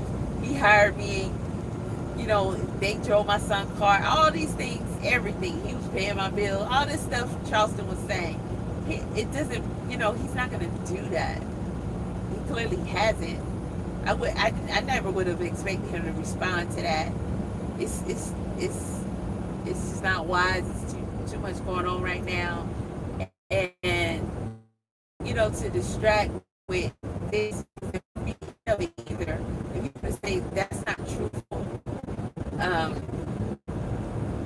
He didn't hire me. I wasn't his manager or car salesman. So now he's your role manager or something.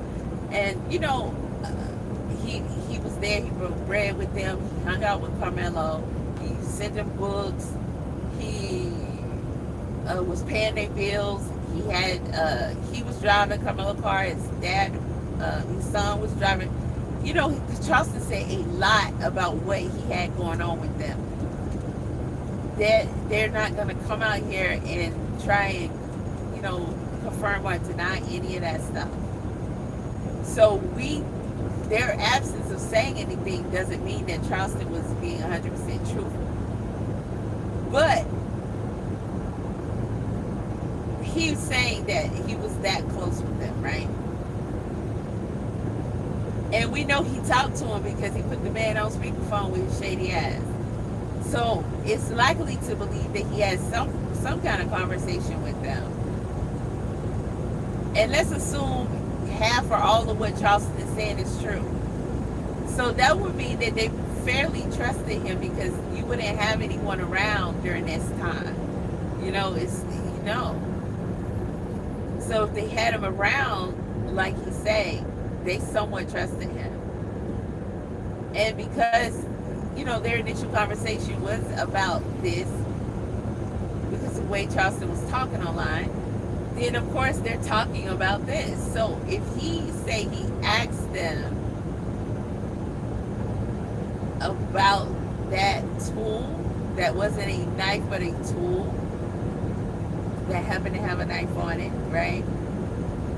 And they didn't give an answer, that shakes me to my core. It really does. Because,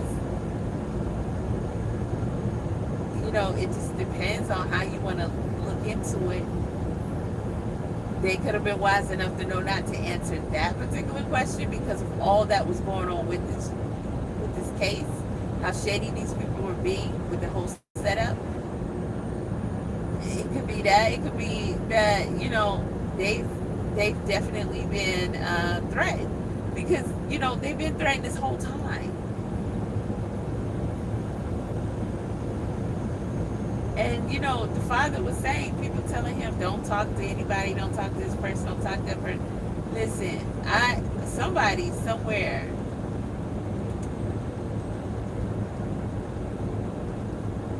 because we have yet to truly know from Karmelo's side what happened. We only have narratives of everybody else.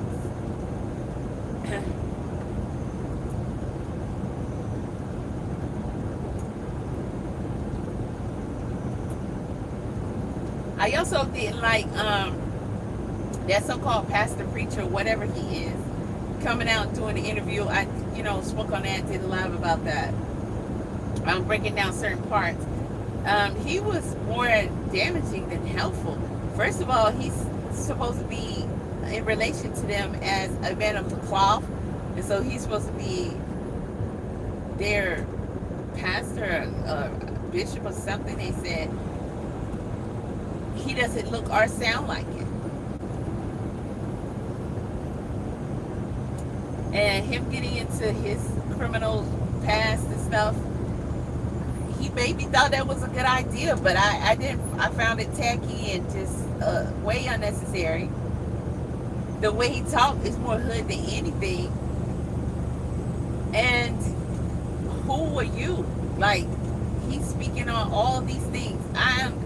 There's no way you're gonna tell me the family told him it was okay to talk about all this because he's giving the impression to the public like he's being a spokesperson for them, and he's talking more about the case than they ever did. And he got things wrong. He also is coming from a perspective of confirming that Karmelo took the knife and stabbed Austin. And that never in any reality would be a good idea at this time with all this going on. And some other stuff he was saying, I was like, why is he saying all this? Plus, it just didn't end at the sentencing. There's, appeal and other things that, we see and is being claimed. So it's nowhere near over. Why would you sit up here and try to act like you're coming from them directly, like you're speaking on behalf of them directly, and you're saying, you're confirming that he did it. Then he's doing like play-by-play commentary on stuff. I'm just like, ain't no way.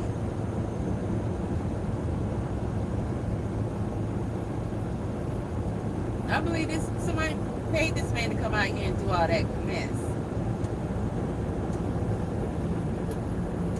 But my instincts, if that's what you want to call it, definitely tells me that there's something deeper in this his story way deeper that we may never,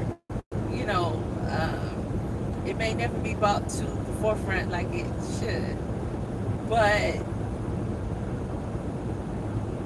I absolutely don't believe, not saying that I'm saying I'm right. I said I don't believe that Karmelo did this. I don't believe that.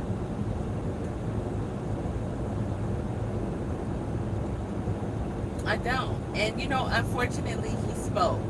He was shook up and he spoke. He's a young guy. He was shook up and he was speaking. And you know how people get when they get in trouble, they get scared,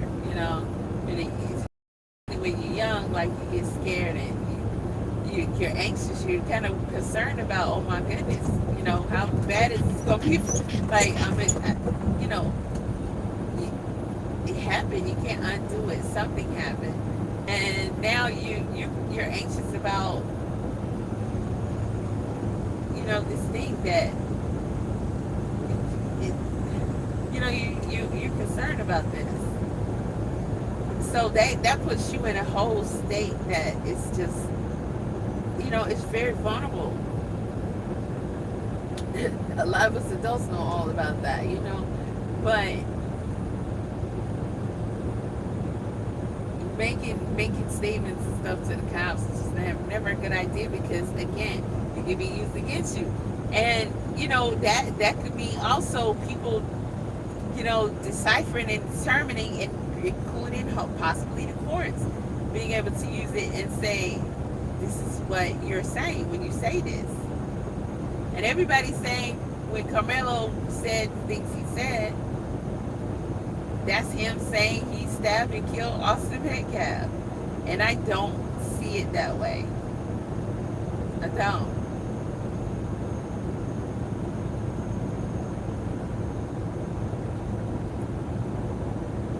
I think Karmelo knew that Austin was hurt and he fell, he dropped. People are frantic about what's going on with him. I know that the cops said you have some blood on your finger.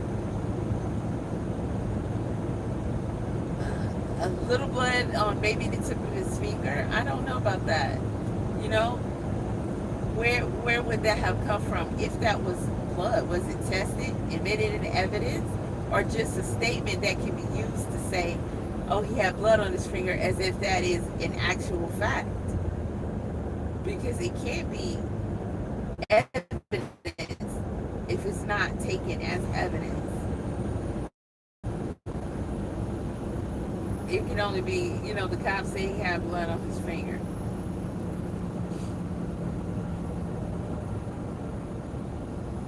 But, that,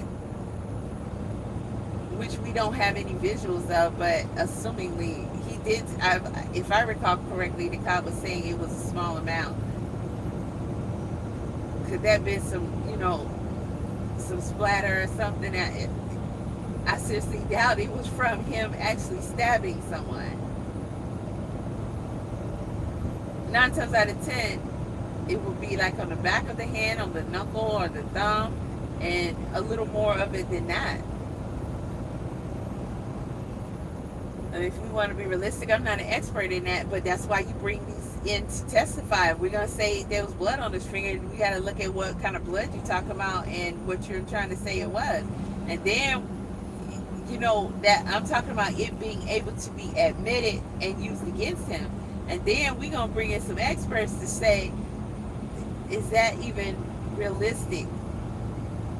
If we're saying he took a knife and stabbed him in his heart.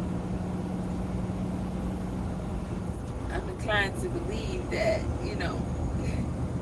an expert would be against that being pretty much all he come out with. If anything, you're likely gonna have a cut on you or something, from some parts of that knife or anything, but I don't think anybody's gonna be holding a knife with their foot out for it to get blood on it. But you know, I could go on and on. This is just, I think that this story is way more deeper and twisted than people, it seemed to me like, are capable of even thinking about, much less being willing to go down that road. But in my opinion, if this case is investigated properly, it's a road you have to travel. And if you don't travel it, it's because of people worried about the safety of their families and stuff like that. If you know, I'm talking about really getting deep in the thick of what happened, because I don't think that Karmelo is the one who did this. I really don't.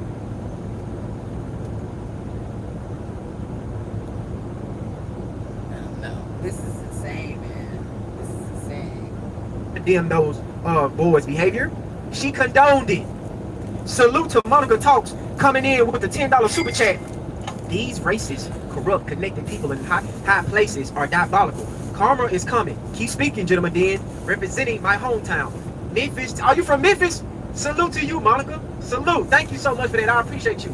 M-Town, stand up. I got you. Salute to Christina coming in with a $100 super chat.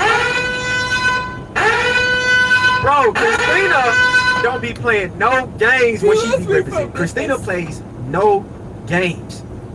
She stand on business with her support. Christina said if the mother and father had been real parents, they would still have their son. Pushers get pushed. Absolutely. Keep your hands to yourself. Absolutely. Austin, keep your hands to yourself. Hunter, you will be in the dirt right now getting ate up by maggots. Salute to you, Christina, so much for the $100 super chat. If you guys haven't heard different things that Megan has said when she was speaking about her boy on these podcasts and things, it is worth a listen. I mean, you know, she talks about their tempers and behaviors as if she accepts and excuses them. You know, Hunter, when it comes to the cheerleaders and the incident, as she explains the incident, and you're listening to her, and I can hear her tone that she was also not happy that the cheerleaders may have not been in full support. I guess they were saying that the cheerleaders would have something to say about the fact that their school team lost. And we know that could be touchy. You know, you're supposed to show support, you know, regardless of how it goes and all that. But if they you know, it's still, you know, they're invested in it too. So they got a right to not, you know, to be disappointed that they lost, right?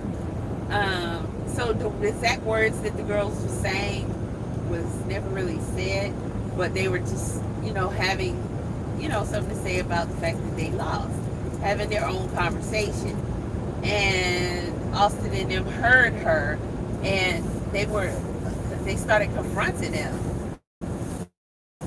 And also, Hunter was calling the girl bitch, and he was saying, you know, how his hands is bipolar, because, you know, man, I ain't never heard no line like that before. I done seen some Mac movies, and I ain't never heard them say nothing like that. That sounds like something one of them Macs would say. My hands bipolar. Look at baby girl. You see these hands? These hands bipolar now. Don't this Tom Brady gonna have to Wayne Brady gonna have to smack a bitch? You know? Like, what in the world? Your son said that? And she just spoke it without condemning any of it. If anything, she was in support of it. She was saying, you know, Austin was so upset, not by the cheerleaders, but by the fact that they weren't doing well, that he showed physically and verbally that he was upset. Like he threw a tantrum, threw his shit down and walked off. Like the coach been getting at him about doing it, and he didn't want to finish the game. And she just said that shit and kept going like, bro, if any of our sons would have been like that early on, that behavior is unacceptable, or you wouldn't have played football. Because, okay, you can't get it right, we're going to take you on up out of there, because you can't be throwing no tantrum and shit because the game ain't going right, and then walking out and not finishing the game and stuff like that. So the coach frustration is understood. But she said he threw his stuff down and, threw his little fit, said his stuff, and he walked off. And it sounds like to me like she felt the way about the girls because them saying what they were saying helped, him to just even be, further.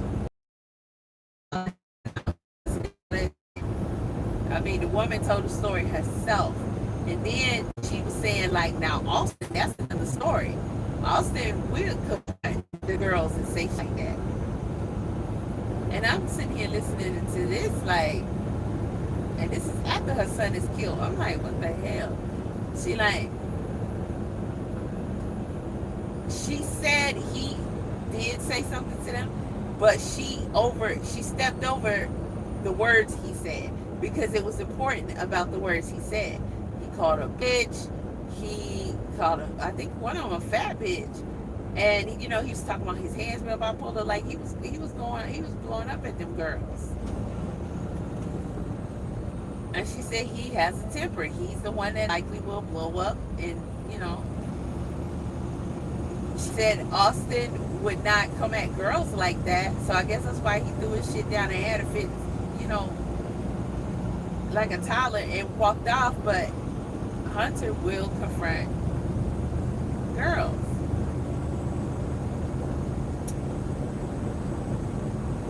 And you could tell she was trying not to condemn the girls because that wouldn't look good. But I can hear it in her. Sound like she wanted to confront him too, to be honest. And she was like, she liked the girls. She used to be a volleyball coach, but she didn't like the coach. And I'm just like, I just feel like really she wanted to say she liked them girls too. Like, because why did you throw that in there? The coach wasn't even in this story. But she made it a point to point that out at that time. And I think she was trying to be more careful with her words, but she felt like she had expressed something. And there she go. I like the girls, but I didn't like the coach. Why would you say that at this time right there? And then, the way she was talking was just, she was dismissive and exclusive. She felt like she talked like it wasn't nothing wrong with what neither one of her boys did. She was talking like, they're on the same team. They're the cheerleaders. They're supposed to support them and uplift them, and I'm just like, and then there's other parents on the live stream, podcast, whatever they were doing, and they just consoling her. Like, I'm sitting here like, what? And pretty much condemning the fact that there were complaints made and the fact that this email got out. Well, if your own people, okay, put out the email, which likely was one of the girls' mom, then, you can't get a hint from that either. You can't understand that, they're not okay with the way the boys carry on and the way, the how threatening they seem towards people, especially their girls. And then nobody's holding them accountable for it. I doubt anybody has even told them that they were wrong for that. But the coach was being fed up. That's why he sent Austin that message. And that was he chewed him out. Big time. He sounded like he really wanted to tell him to go fly a kite. I'm done with you, son. Get on. We'll find you somebody else to play with. Fine, go to another school. I don't care, but just get out of here, because nobody's. It's like they were brats, you know. And none of this stuff was able to be admissible. We knew that. But they had this agreement. Then when it come down, you know, us hearing this, that just takes it to another level right there. Like, oh my gosh. And so, you know, I'm pretty sure it's gonna get worse from here, but these things let me know that, which I don't need anything to let me know, but you know, I haven't seen or heard anything yet that makes me want to second guess my suspicions about how deep this stuff really can be. Likely it.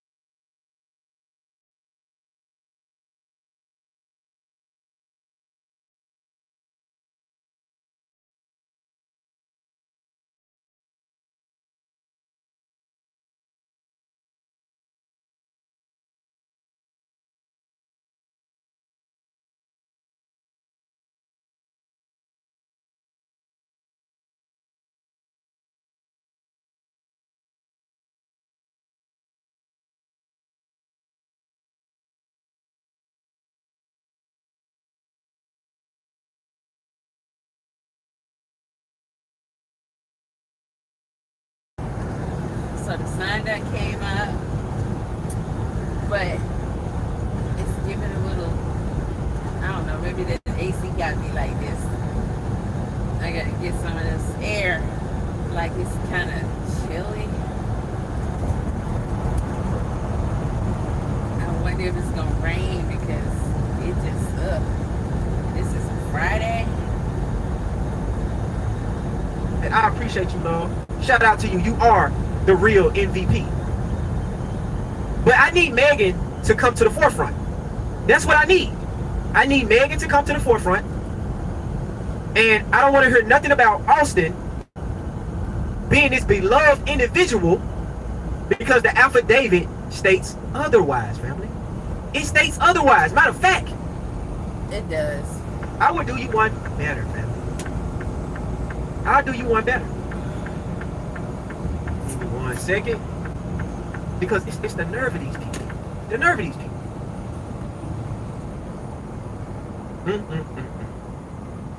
Let's just go back in time real quick, family. Let's just go back in time.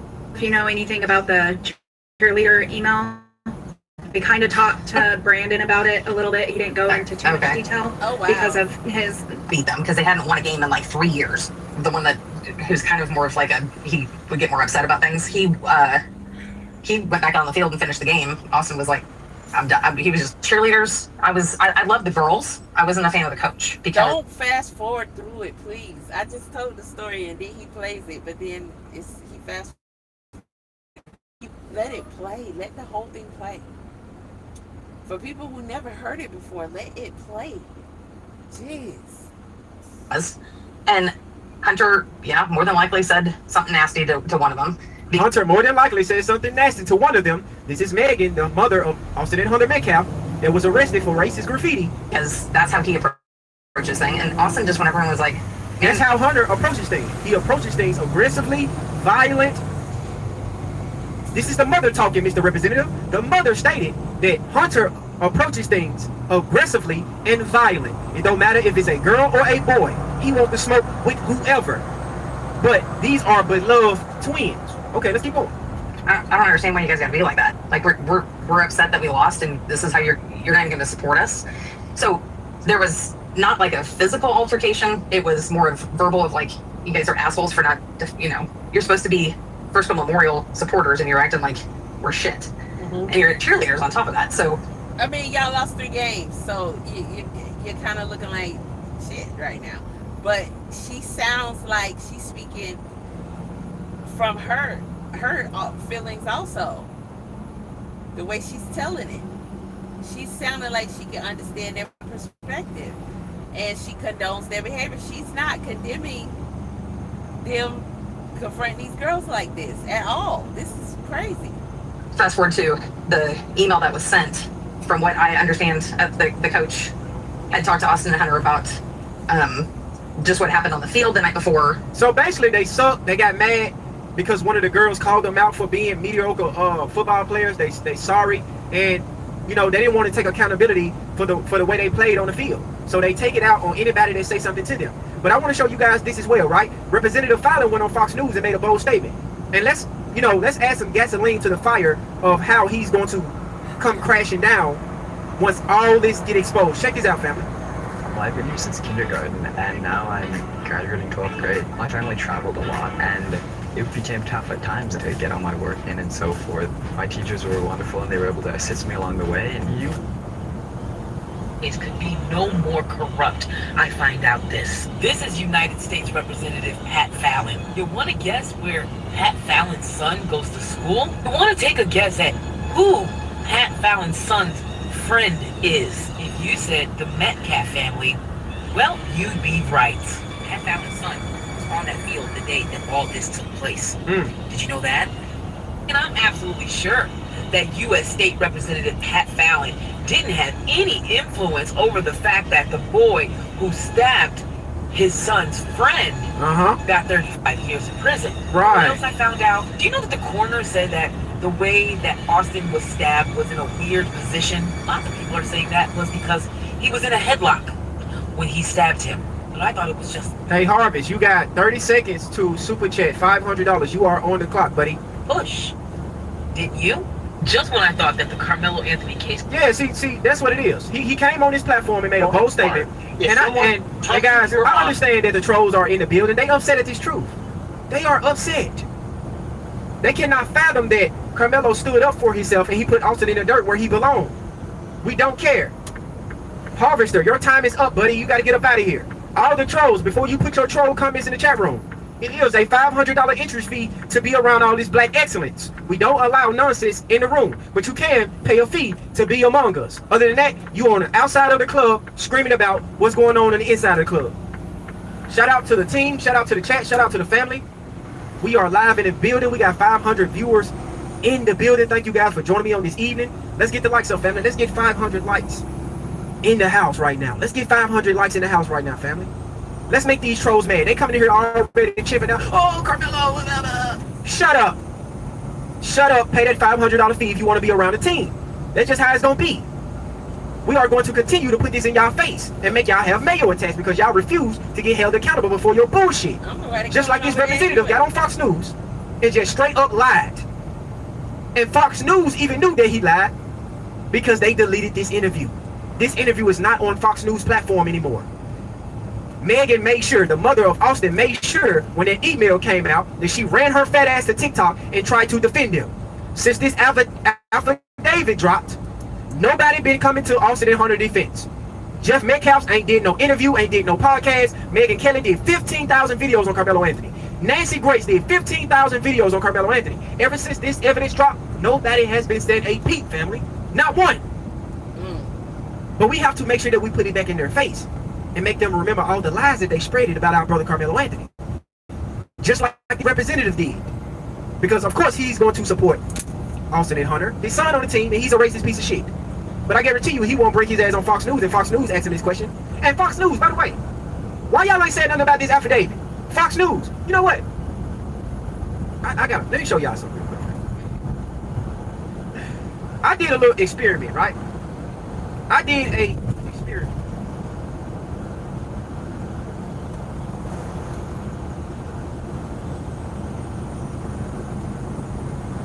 I typed in Fox News, Carmelo Anthony. Salute to Christina coming back with a $100 super chat. Bro, my sister don't play, bro. She don't play no games. Listening to the parents let us know why the children had and have horrible behaviors. Yeah. Exactly, Christina. That is the reason why Austin is in the dirt. Because of Jeff Metcalf racist behavior. If someone touches your arm, does that justify you stabbing them in the In a arm? hostile situation where someone walks up to me. Answer the question, yes or no. Does it I'm answering your justify question. That's not the situation. Yes, it is. No, it's not. You walked up the whole time out of the He situation. touched him. Does that justify? Okay, man, I'm done. Fuck off. Next person. Hey, you fuck off. You can do stuff. Dude, why don't you go to fucking just where you belong? Liam, do you have a question about this? Yeah, Jeff Metcalf, you're a racist ass prick. Fuck you, nigger fucking whore loving bitch. That's his father, ladies and gentlemen. Thank you so much, Christina, coming back with a $100 super chat. You are the real MVP. Thank you so much, love. I really appreciate you. He was so And you wonder where you got it from. But I did a little experiment, family. said I went to Fox News YouTube channel, right? And I typed in Fox News Carmelo Anthony. I want you guys to see how many videos they did on Carmelo Anthony, okay? Let's count. 1, 2, 3, 4, 5. They did a lot of shorts, right? 6, 7, 8. Let's go. 9. Let's keep going. 10. 11. 12. They did a lot of shorts.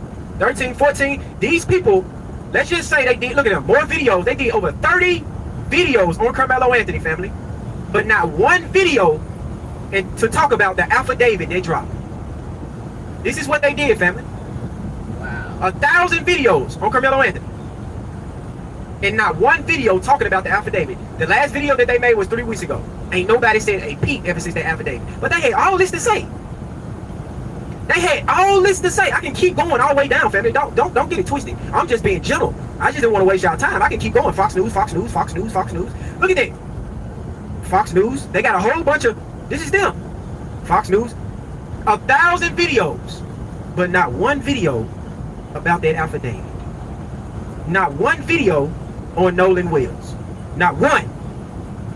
Every anchor on that platform had something to say. Nobody got nothing to say now. Once the evidence came out that those boys was 2 racist pieces of shit, nobody got nothing to say. And this right here, ladies and gentlemen, this guy right here is the judge that's looking over Carmelo Anthony case, by the way, family. This is the judge that the motion is in front of right now. This is the guy that's going to make the decision whether Carmelo Anthony get a appeal, a retrial, and Judge Roach be accused from his case. This is the lawyer. This is the judge right here. So, sir, do the right thing, sir. Do the right thing. From the looks of it, you look... I'm not going to speak on you right now because I'm trying to have faith in you. Sir, do the right thing. Do the right thing. You know Carmelo Anthony is guilty, sir. You seen this affidavit. You seen this evidence that Judge Roach did not allow in that courtroom. You seen the misbehavior that Judge Roach did when he sat down and did that interview 2 days after the trial. You seen what Judge Roach did. Do the right thing, sir. We are counting on you. Okay? I'm not going to talk shit about you right now because I'm counting on you to make sure that my brother Carmelo Anthony get a retrial and a fair shot at his life because he do not deserve to be in jail for 35 years, sir. He do not deserve that. Do the right thing. If you got any type of soul in your body, do the right thing. So? I caught my husband cheating with a girl half my age. She was 28, I was 52, and the only... Man, we wait on this guy. The ball is in this guy court. I know Egypt, they normally stick with their kind. I know it, but I'm trying to be positive. I don't want to say nothing negative toward this man because I'm just trying to put it out there in the universe. I'm just hoping that he's one of the good ones. I'm just hoping that he don't allow his racism, if he got it, I don't know if he got it, to cloud his judgment. It's too goddamn obvious what they did down there, sir. Do not do this to our brother. They stick together. We counting on you, Judge. Do the right thing, sir. Please. I'm begging you, sir. Do the right thing. Salute to Jerome coming in with the $5 super chat. Jeff Metcalf was lying, and so did the usual suspect. They always lying, Jerome. Thank you so much for the $5 super chat. I appreciate you, bro. Salute to you. I just had to make sure that we discussed that, family. I felt like that was important that we discuss that because we got a lot riding on this, bro. We got a lot riding on this right now. The judge got to do what's right, man. The judge got to do what's right. But free Karmelo Anthony. I am going to pray for you, Judge. I am going to pray that you get this right. I got faith in you, sir. I got faith that you got a soul and you got a heart. And you are nothing like Judge Roach. You nothing like Jeff Metcalf. You nothing like Representative Pat Fallon. You are nothing like these people. Do the right thing, sir. We are counting on you. Our brother Karmelo Anthony do not deserve to be in jail. Please, sir. Take your time. Look at the evidence. Look at the affidavit. Look at Karmelo Anthony lack of defense. And do what's right, sir. Do what's right. Bring our brother home. Please. But salute to the family. We are 500 strong in the building. Make sure we get the lights up.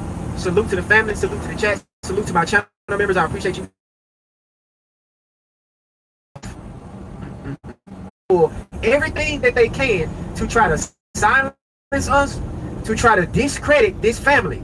Speaking about GoFundMes, talking about conspiracy theories, questioning why the mother is keep doing interviews and press conference, not knowing damn well that she's trying to give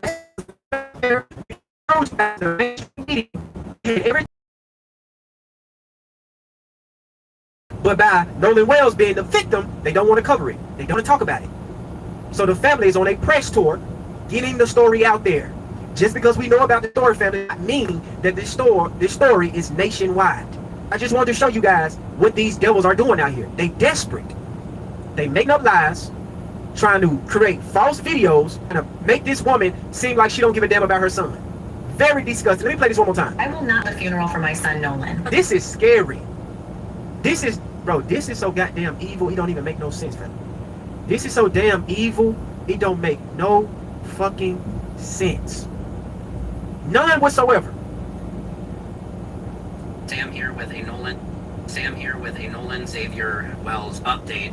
This is something a little bit shocking. Somebody just reached out to me on Facebook. He's verified that he has been talking with the investigators, as you can see in this I had screenshot. no idea that Fox News ran that story.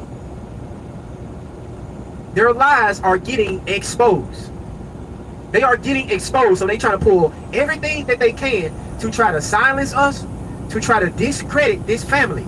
Speaking about GoFundMes, talking about conspiracy theories, questioning why the mother is keep doing interviews and press conference, not knowing damn what she's trying to get her son's name out there, because I showed you guys the mainstream media, they had everything to say about Karmelo Anthony because Karmelo Anthony was the villain. But by Nolan Wells being the victim, they don't want to cover it. They don't want to talk about it. So the family is on a press tour, getting the story out there. Yeah. Just because we know about the story, family, does not mean that this story is nationwide. But I just wanted to show you guys what these devils are doing out here. They desperate. They making up lies, trying to create false videos, trying to make this woman seem like she don't give a damn about her son. Very disgusting. Let me play this one more time. I will not hold a funeral for my son, Nolan. This is scary. This is, bro, this is so goddamn evil, it don't even make no sense, man. Right. This is so damn evil, it don't make no fucking sense. None whatsoever. Sam here with a Nolan Xavier Wells update. This is something a little bit shocking. Somebody just reached out to me on Facebook. He's verified that he has been talking with the investigators, as you can see in this screenshot, and I'll just read you our conversation. I was on Horn Island on the 4th. I have information I will share with you, but for obvious reasons would like to... So this is an alleged person that was there. He reached out to Secret Service Sam, a known creator that, you know, he's an advocate and ally to the black community. One of them reached out to him because he has a big platform. And, you know, he talked about... You can't control what you can't see. With near real-time cash visibility and forecasting, JP Morgan delivers the clarity you need to optimize your cash flow. JP Morgan.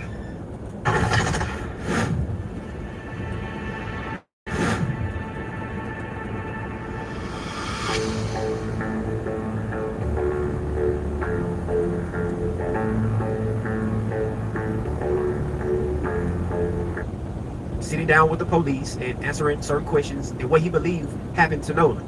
to keep certain parts a secret, as they would absolutely damage the investigation. Let me know if you want. I've had several conversations with investigators. I can be seen in the video in question regarding an altercation. I said, oh sure, were you really there? I was there during the video in question. I can be seen on the far right walking away. Okay, great.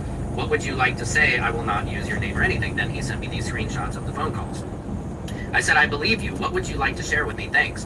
I've been working with investigators. I walked through right after a real fight broke out. I didn't see Nolan or the friends he rode there with around, but I have reason to believe Nolan was part of that fight.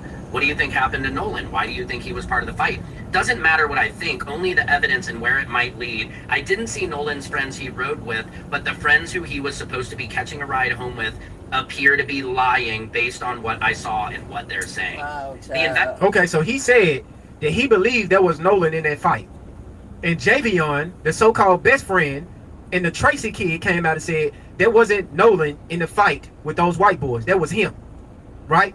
All these alleged black friends that the mother don't even know, by the way, out here doing interviews, speaking on behalf of Nolan and his family, and they not nowhere near their family, but they doing TMZ interviews. Let's go. Investigators have been following up with me for new details as new evidence emerges. Between you and me, they believe to have identified the suspect if what I witnessed was connected. So I know they're working hard to get to the bottom of it. Wow, can you say what you witnessed? I can't. They would use it to build their story and taint the investigation. So what was the point of reaching out to him if you're not going to say anything? See, this is my problem. Y'all be talking about y'all care about Nolan and y'all his friend, and you seen this and you seen that. You believe this, you believe that. Then and again, you're going to say, well, I don't want to say anything. He's going to build or taint their investigation. Fuck their investigation. If this my friend, I'm spilling all the beans. I'm not holding nothing back. They want to throw people And off. this is why I am going to continue to keep this case race-based. Because all these so-called white friends are not advocating for their black friend, Nolan Wills. Nobody is stomping hard for Nolan. Nobody is answering questions. Everybody deleted their social media. Everybody deleting pictures of Nolan. You know, the black guy that they grew up with, right? That's what the black coach said. He said he didn't see no racist tensions at the high school. That's what the coach said. Even though all these white people deleting pictures of Nolan. They love Nolan so much. The little girl was on audio talking about they couldn't do this to Nolan. People are sending her threats. Why are they accusing me of doing this? Why y'all so quiet? Why everybody acting so suspicious? Why ain't nobody standing next to Nolan family? That's y'all childhood friend, right? Y'all love Nolan. Y'all grew up together since elementary. Why are y'all not stomping for Nolan? It shouldn't even be an investigation for real. Because people saw Nolan. But all of this is about to come to light. And I'm about to show you guys when it comes to the GPS information that was released earlier today. Let's keep going, family. And I told him I really appreciate you sharing this information with me. He didn't share nothing. And he said I wouldn't have told you if I didn't feel like your heart was in the right place. He said I wouldn't tell you if I didn't feel like your heart in the right place. He didn't really say that. He just tried to throw he you said off. that he seen them over there. Throw everybody off that was the over there fighting with the people. We already guys knew. he went And we over see there with. Javion and Tracy trying to come out here and claim that it was them to take the attention off those white boys, but we are going to stay focused on them. It's nothing that y'all can do, okay, Mississippi? I'm just letting y'all know, it don't matter how many black people that you're trying to bring forward to speak on the behalf of Nolan, we don't want to hear them motherfuckers. We don't care what y'all saying. Our focus is on those 3 white boys that went radio silent, and they was the last person seen with Nolan Wills. We ain't forgot about y'all. You can stay quiet all you want, but the house is finna start come crashing it down, y'all, guaranteed. Then he says, you're welcome. Yes, I'm trying to get transcripts of Javon and Trayston's interviews to show you contradictions and Salute to the Tory Experience coming in with the $2 super chat. You are very logical, gentlemen. Dan. Nobody can gaslight us. Not at all. Not at all, because they trying their best to gaslight us, but it won't work. It won't work. Y'all can stop. You're wasting your time sending your lapdogs out here to attack us. You can, the mainstream media, stop it with the lies. It won't work. I don't think you guys understand how strong we is and we moving as a unit. You can't pierce this. We are. But salute to you, the Tory Experience, for the $2 super chat. I appreciate you. Let's see what the friend And he said. said, I wouldn't have told you if I didn't feel like your heart was in the right place. Then he says, you're welcome. Yes, I'm trying to get transcripts of Javon and Trayston's interviews to show you contradictions and errors. Will follow up. So he said, I'm trying to get the transcripts Sam? of Tracy and Javion's interview because it contradicts. Errors. Will follow up. Why are you hiding, sir? Why you just won't come out and say something? This is why it's so many conspiracy theories out here, so many narratives out here, because these friends are so goddamn sketchy. They trolling. Nobody want to stand on business. They trolling because if you're gonna do all of that, then you might as well just speak publicly. If you're supposed to be a witness and you're supposed to be working with the police, then you're not supposed to be telling nobody else nothing right now. So why would you give him half information, say you can't tell more, but then tell him you trying to get more so you can expose more? Like, make it nobody buying that, man. About their alleged friend Nolan Wells. I'm coming to the conclusion that Javion ain't have no goddamn friends. Ain't no way Javion had all these damn friends and everybody moving like this. No, you mean Nolan. Man, Nolan chose the wrong friends. He chose the wrong friends to have. Predictions and errors will follow up. Yes, don't go so far into detail, but let people know that they're working on it, that if the information got out, it would taint the investigation, and start focusing your investigation towards his ride home, since at least one of his friends admitted he stayed behind and was now with his other friends, Javon and Trayston. It only makes sense to follow an alternative investigatory route, which assumes his ride to Horn is telling the truth. He also made sure to let me know that the investigators are handling this like pros, and that is very reassuring. What do you guys think about this? This potentially is a huge break in this case. No, it's not. It's good to hear that the investigators Nobody's are doing their job, that. and it seems like they might have an idea of a suspect. Man, stop posting Secret that, Service dude. Sam out. Stop Samson for posting president of the world. Secret Service Sam. Bring the suspects to the forefront. We need arrests. Ask privately with Duck.ai. Visit Duck.ai to chat privately with ChatGPT, Claude, and other AIs for free, all in one place. We need mug shots. I want to post a mug shot on my channel. I need to see mug shots. I need to see yellow jumpsuits. I won't be satisfied until I see a mug shot and yellow jumpsuits. Because if these was black boys doing this to a white boy, all three of those black boys would be arrested, booked, and processed, waiting trial. Just that simple. I'm here with a Nolan Xavier Wells update, and I want to address the video I put out about the person who reached out to me.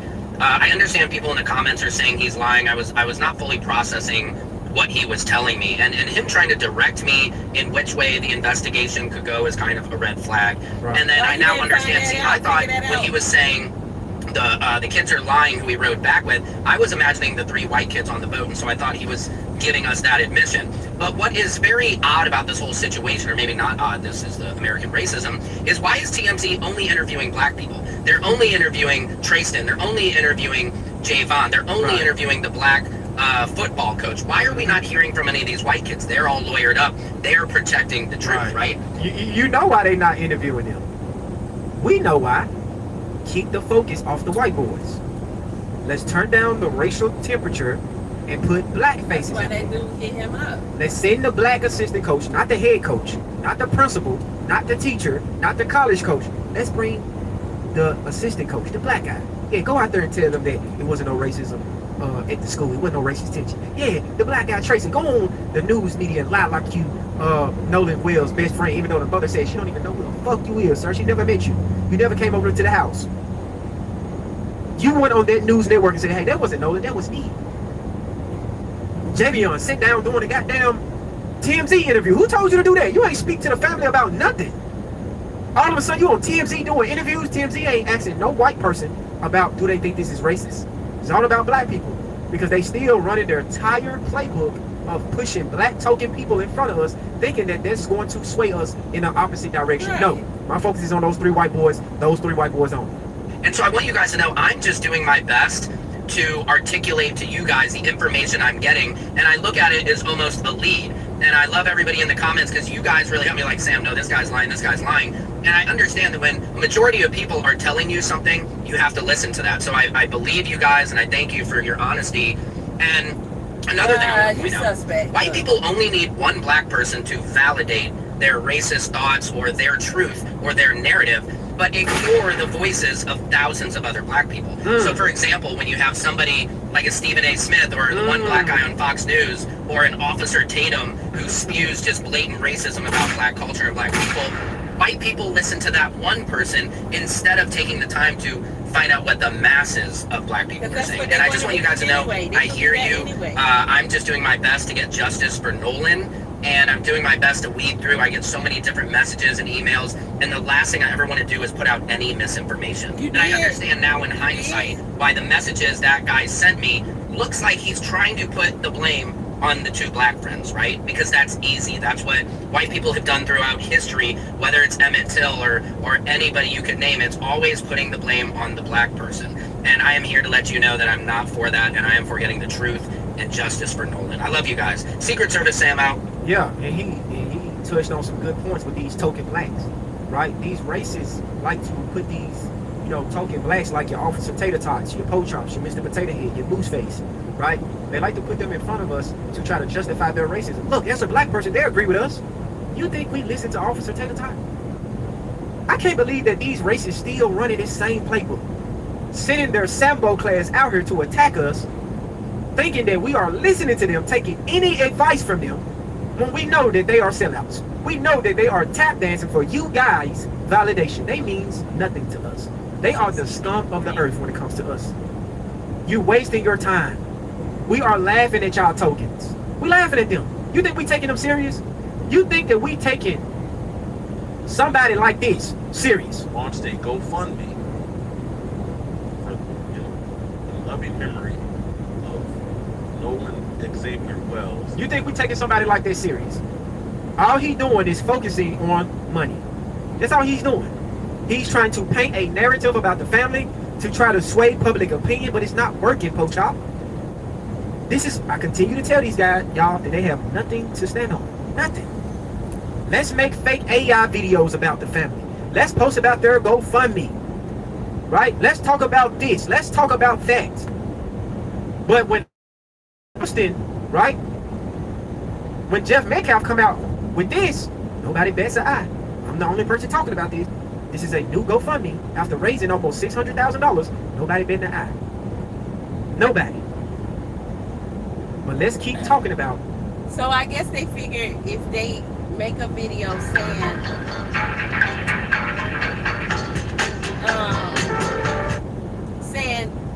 acting like, make an AI video of Nolan's mom saying that she's not going to have a funeral for her son, which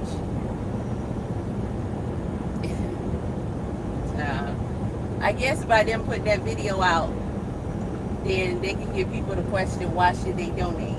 Like, these people are pathetic, man. The things that they do when it comes to our people, like, it's ridiculous. GoFundMe.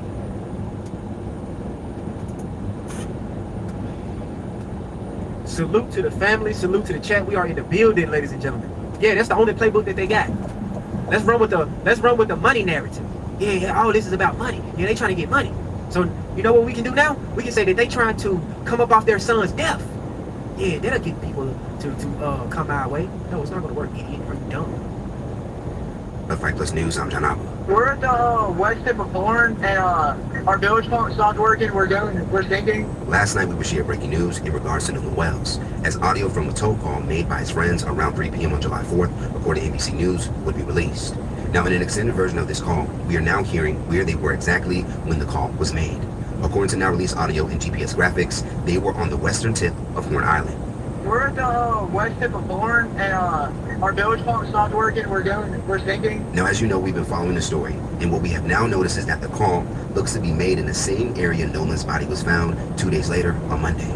As local outlet WLOX stated, around 8:45 a.m., Sheriff Ledbetter confirmed authorities received a call reporting a body found at the northwestern tip of Horn Island. The body was discovered by a U.S. Park Service ranger. Now, this clearly now gives us a better understanding that look at this picture right here, family. Let's get the likes up, family. Let's get 500 likes. Let's get the likes up, family. Let's make the haters mad on this evening. Thank you guys for joining me on this evening. Thank you guys for joining me on this evening. Let's get the likes up, family. I appreciate every last single one of you guys. Salute to the chat. Salute to my channel members. Thank you guys so much. But pay attention to this picture. One black guy. One black guy. Not one white friend. Did an interview. Standing with the family. made a post on social media saying That's rest in more than- peace? that's like Not one. 10 None of guys these he's dudes. surrounded with. None of these dudes are standing up for their black friend.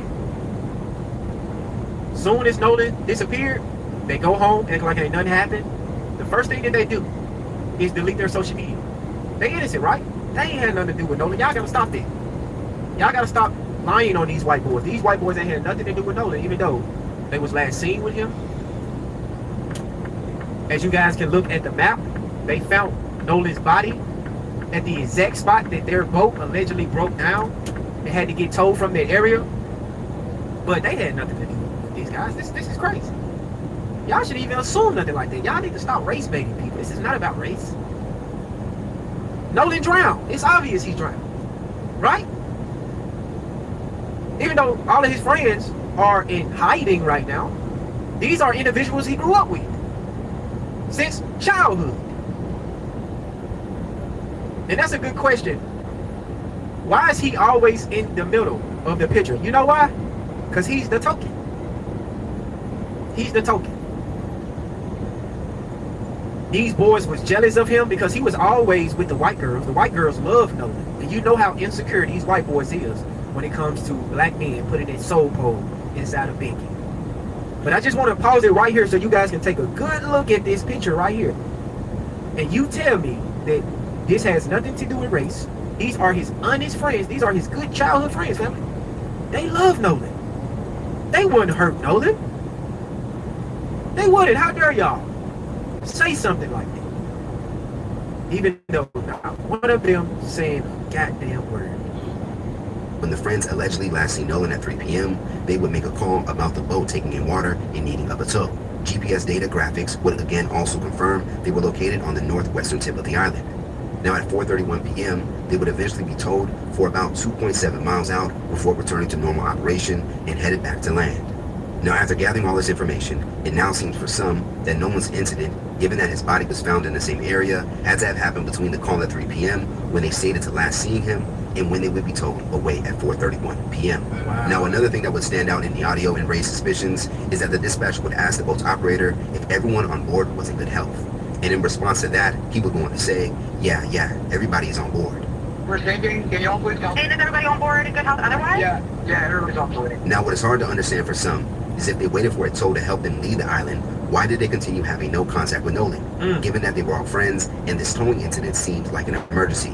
Also, according to the released GPS graphics, it does not appear that the boat was too far out for them to see or be near the shoreline. Again, this would happen as they reportedly had Nolan's phone on the boat, and that Nolan allegedly wanted to be presenting evidence to a grand jury to declare how the mysterious death of Wells should move forward. Now, despite a seemingly positive meeting with the DA, not everyone is letting up. Former Mississippi Judge Carlos Moore, who would go viral for sharing his reactions, would return back to his Facebook and would issue a warning to anyone fully trusting the DA, Angel McIlrath. According to Moore, his past run-in with McIlrath, as according to him, was a bad experience, as she failed to get an indictment for an incident that clearly should have gotten one. Day 11. And I want you guys to understand what you guys just listened to. The boys stated that they last seen Nolan at 3 o'clock p.m. They called dispatch and said everybody's on the boat. Everybody's in good health.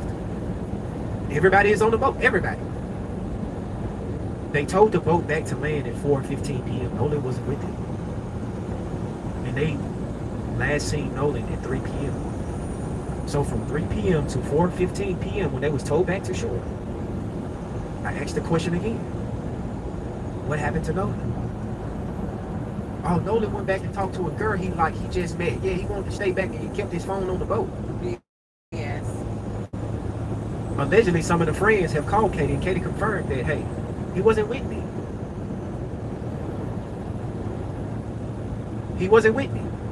So y'all knew the So girl? I told you guys, it's a gray area Because between how you 3 get her o'clock number and to call her? 4:15. And this made-up story of Katie, let's just throw that out the window. I know they're going to keep running with this girl, this alleged girl. It's not. We have to keep it between 3 o'clock and 4:15. When they was towed away from that island at 4:15, and they stated that they last seen Nolan at 3. What was Nolan in between 3 and 4:15? Because you called in the tow, and the dispatcher asked you, is everybody good on the boat? You said yes. You didn't say, hey, one of my friends is missing. one of my friends drowned, one of my friends fell overboard. You said everybody is fine. That's what you said. Let's replay it. I want to replay it. To that, he would go on to say, yeah, everybody is on.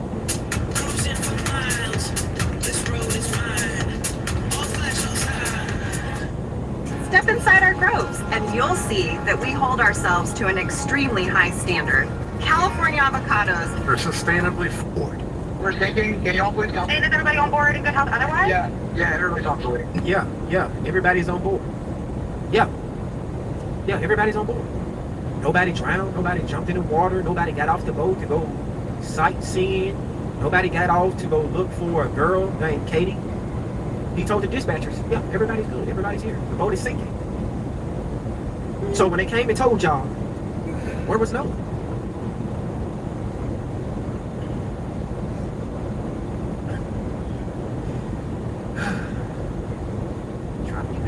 Was a bad experience as she failed to get an indictment for an incident that clearly should have gotten one. Let's get the lights up, family. And there's still been no arrest. To me, that is unacceptable. That is unacceptable because we know on day one, had there been 3 young black men to return to the mainland from our island and 1 white young man left there who disappeared, who died under suspicious circumstances, we know within 1 day of beginning an investigation, with all the suspicious activity that we know that have occurred here, if it occurred in that situation, we know that there would have been arrest. Yeah, they'd be arrested and their pictures would be blasted all over social media. If 3 black boys came back to shore without their white friend and they end up pulling their white friend a day later out of the ocean, and did nobody know shit, everybody deleted pictures, deleted their social media, those boys will be in custody right now, answering to a judge with no bond. We already know this. By now.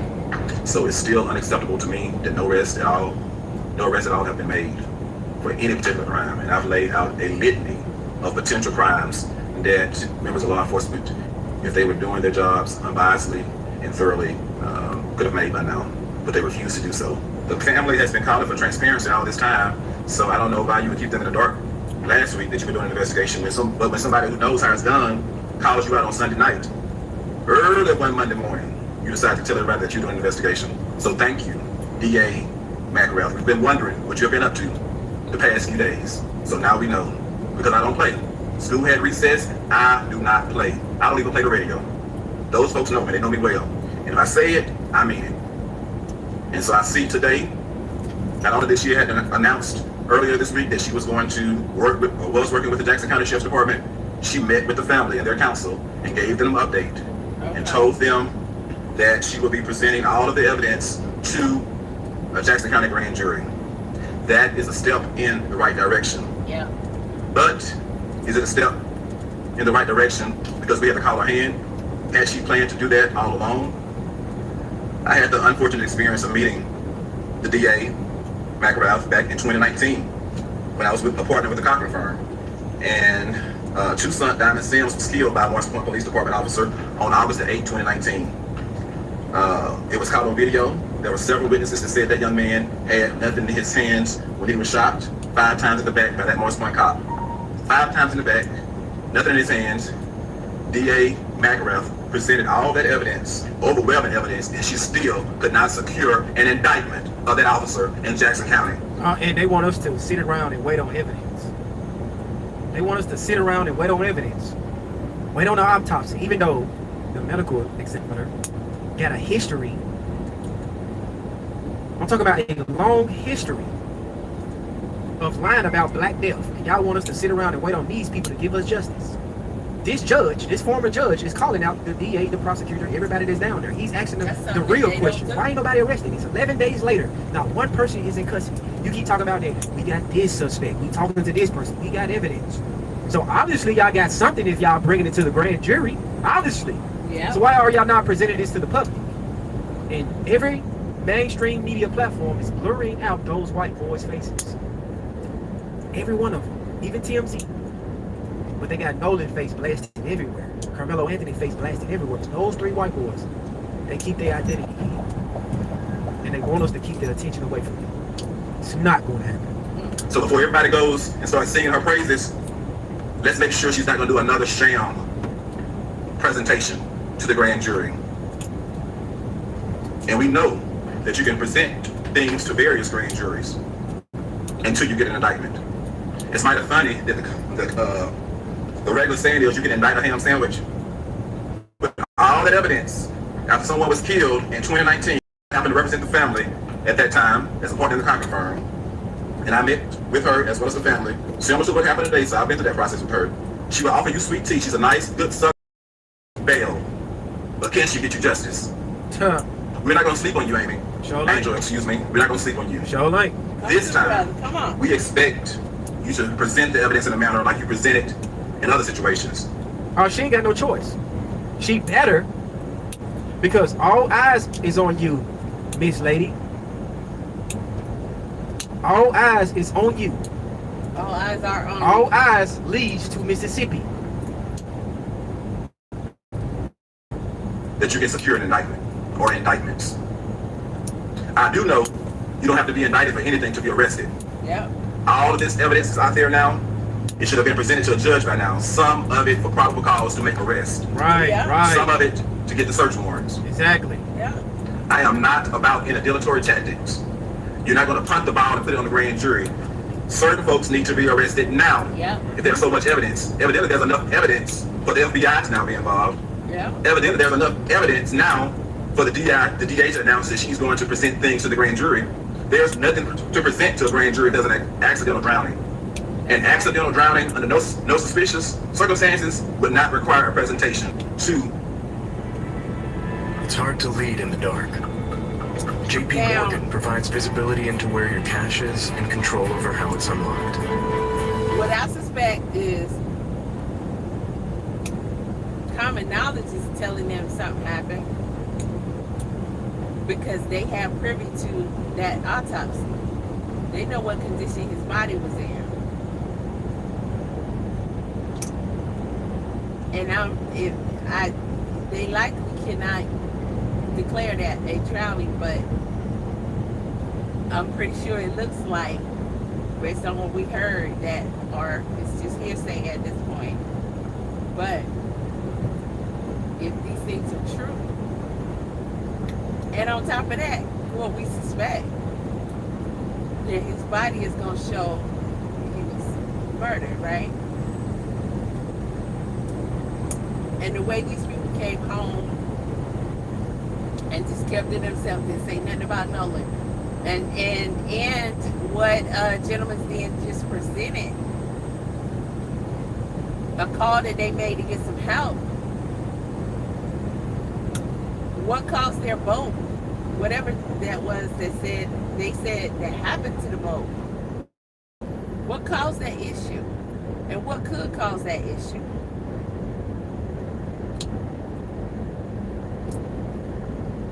Yeah.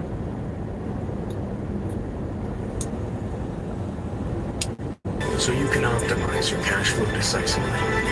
JP Morgan. They gotta face the business.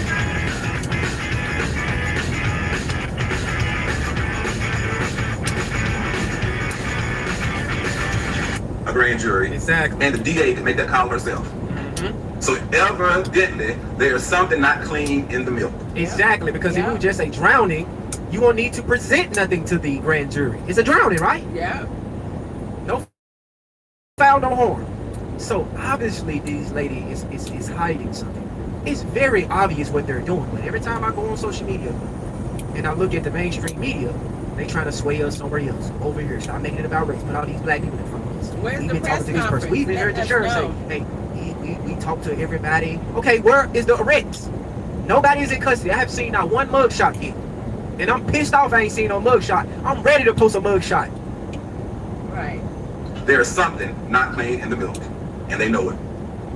But yet it's because of privilege or whatever, there has been no arrest, and we are day 11 post July the 4th. 11 days. When Nolan Wells was first reported missing.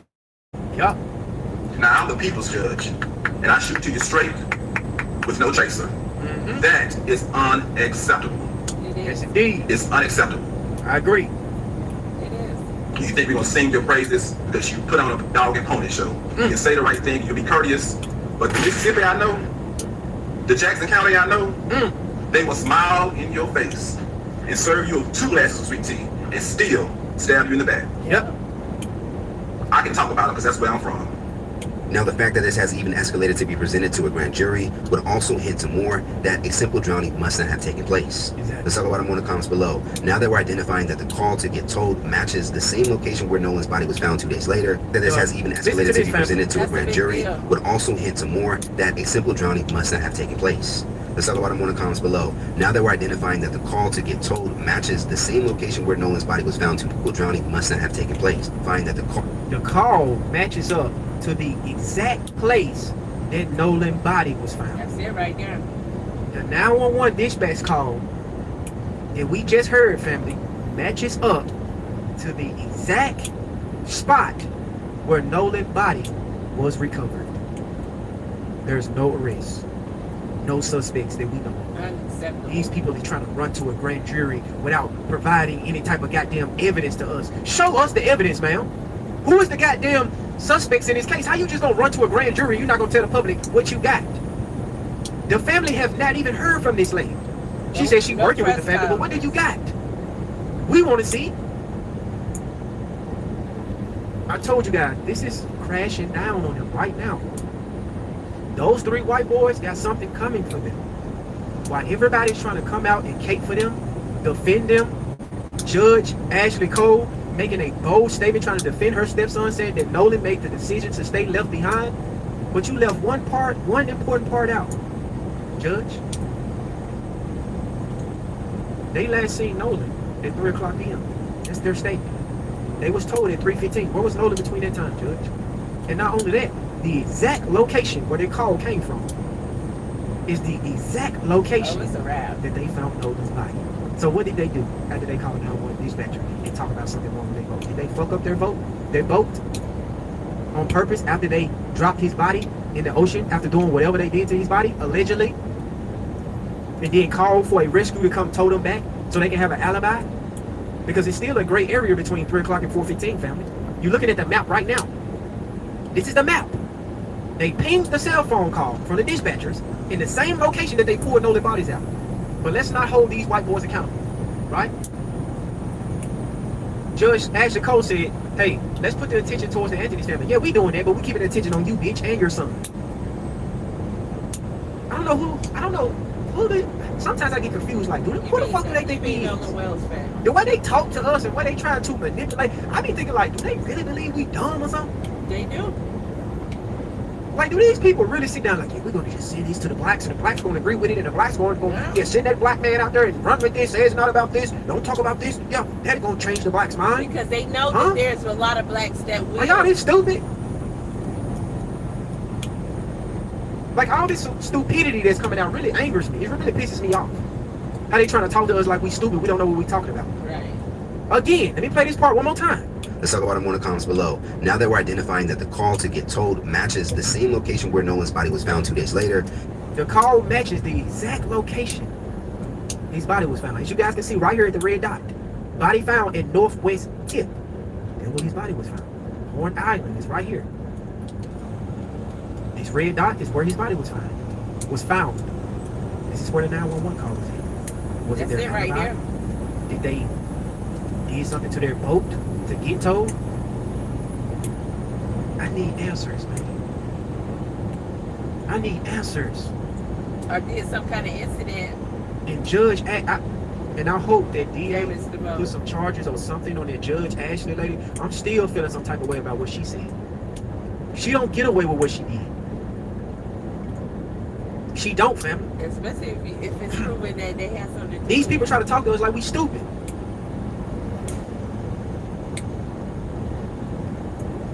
Nobody's gonna stay on the island and leave their phone. This is not gonna happen. Time for us to drown out the lies. And I told you that it's closing down on them now, family. They don't know what to do. They shaking in their boots. And this is a reason why those boys went radio silent. It's a reason why.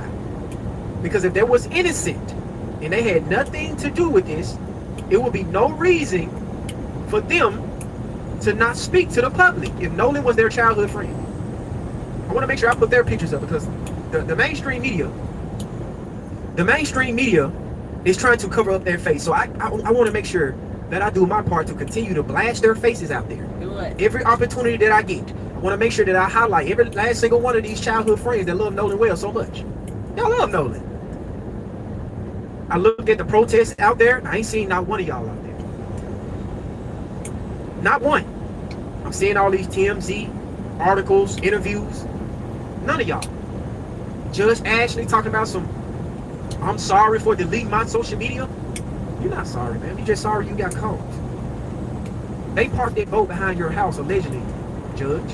And they cleaned that boat out at 3 o'clock in the morning, knowing damn well that boat was going to be used for evidence. But they cleaned that boat out. They need to get that little. They got out there to the island just fine. All of a sudden, they boat broke down. Gotcha. And Nolan's body was picked up. Think about this, fam. They said that Nolan walked off with a girl. How did they get Nolan's body out the same location that y'all called 911? I thought Nolan left with the girl. I thought Nolan left.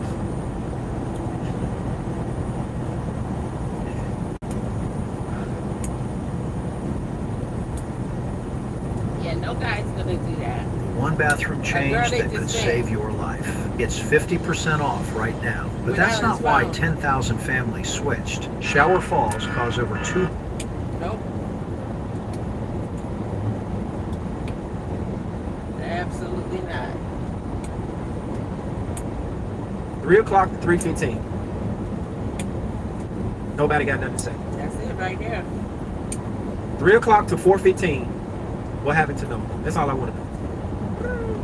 They sent in evidence to the grand jury without alerting the public. We deserve to know what do y'all got. Why are y'all hiding this? The lies must stop now. They must be stopped. We are going to continue to be an advocate for Nolan Wells, and we are going to be an advocate for Karmelo Anthony. Nolan Wells will get justice. These people are liars. These people are devils. And I want you guys to take a real good look at these individuals. And y'all remember that audio that we played on yesterday of that young girl stated that, hey, matter of fact, I'm not even going to talk about it. I'm just going to play it. I'm not even going to talk about it. I just want to play it real quick, family. Here's attempt to build a full timeline. Torn aisle. I want you guys to listen. Disgusting. I so much looking at Xavier Wells. Listen to her.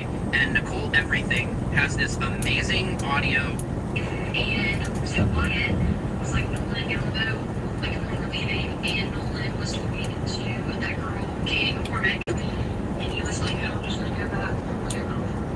To tell them what you said. I don't know. But he was like, oh, I'm just going to go back with Katie.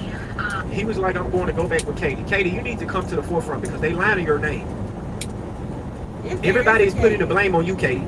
Everybody's saying that Nolan was last seen with you, Katie. You need to come to the forefront and speak on your behalf because a lot of these people are using you as a scapegoat. Is it true or not, Katie? We right behind y'all. We were all going to the same house, the same place. He was like, I'll be right behind y'all. Y'all go ahead without me. I'll see y'all. Like, I'm literally going to be right behind y'all. You're going to cry. You're going to cry. Nah. Everybody got back in and we were all at Ava's house and was like, where's Nolan? He was like, is he coming with Katie? And baby. And Warren was like, let me call AakashaPri. Or Warren was like, I have this phone. Like, somebody called Katie and asked where he is. And then they called Katie. And that's when they found out. So they called Katie. They knew Katie. Nolan never went with her either. Nolan never went with her either. There was no Katie. This young lady said, what called Katie? And Katie said, he never went with me. He wasn't with me. So why are y'all still using Katie as a scapegoat? Let's keep going. She said that no one never went with her. No one never went with her. Her fake crying. And no one ever went with her either. She said that no one ever went with her. And so no one knows what happened. Like, literally no one knows what happened to him. She said, literally, no one knows what happened. Really? No one knows. Like, these people really saying this. These people really saying, no one knows what happened. No one knows what happened. But all of y'all are saying that he went talking to some girl. That's what the mainstream media is running with. Mainstream media is running with it. The white supremacists is running with it. The Sambos is running with it. Everybody is running with this narrative that he went off to talk to a girl. That's all I hear. But the actual girl that this young lady said that she called, Katie said, I've never seen him. He's not with me. She confirmed it and said, Watt said, hey, where Nolan at? How you don't know what Nolan at? And Nolan was last seen with you on the boat at 3 p.m. And then from 3 p.m. to 4:15, when y'all got told back to land, Nolan wasn't with y'all. After you told dispatch that everybody was good, A-OK on the boat. You told dispatch that everybody was A-OK on that boat. You didn't say, hey, my friend drowning. My friend gone. I don't know where my friend is. He walked out with some girl. But it's just us. We're good. Don't forget my friend. Hey, Nolan, we about to go. They finna tow us back. And then they go pick up his body at the exact location that y'all called the 911 dispatcher. Yeah, let's not make this about race. Gotcha. I got you. Z video. Is it sitting right in my... I got you, fam.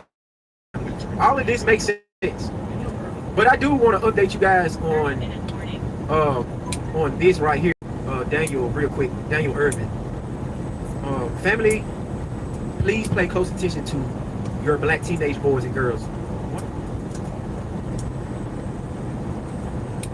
Her young brother went swimming with his white friends and ended up dead. They never called his parents. They covered it up. This took place in Texas.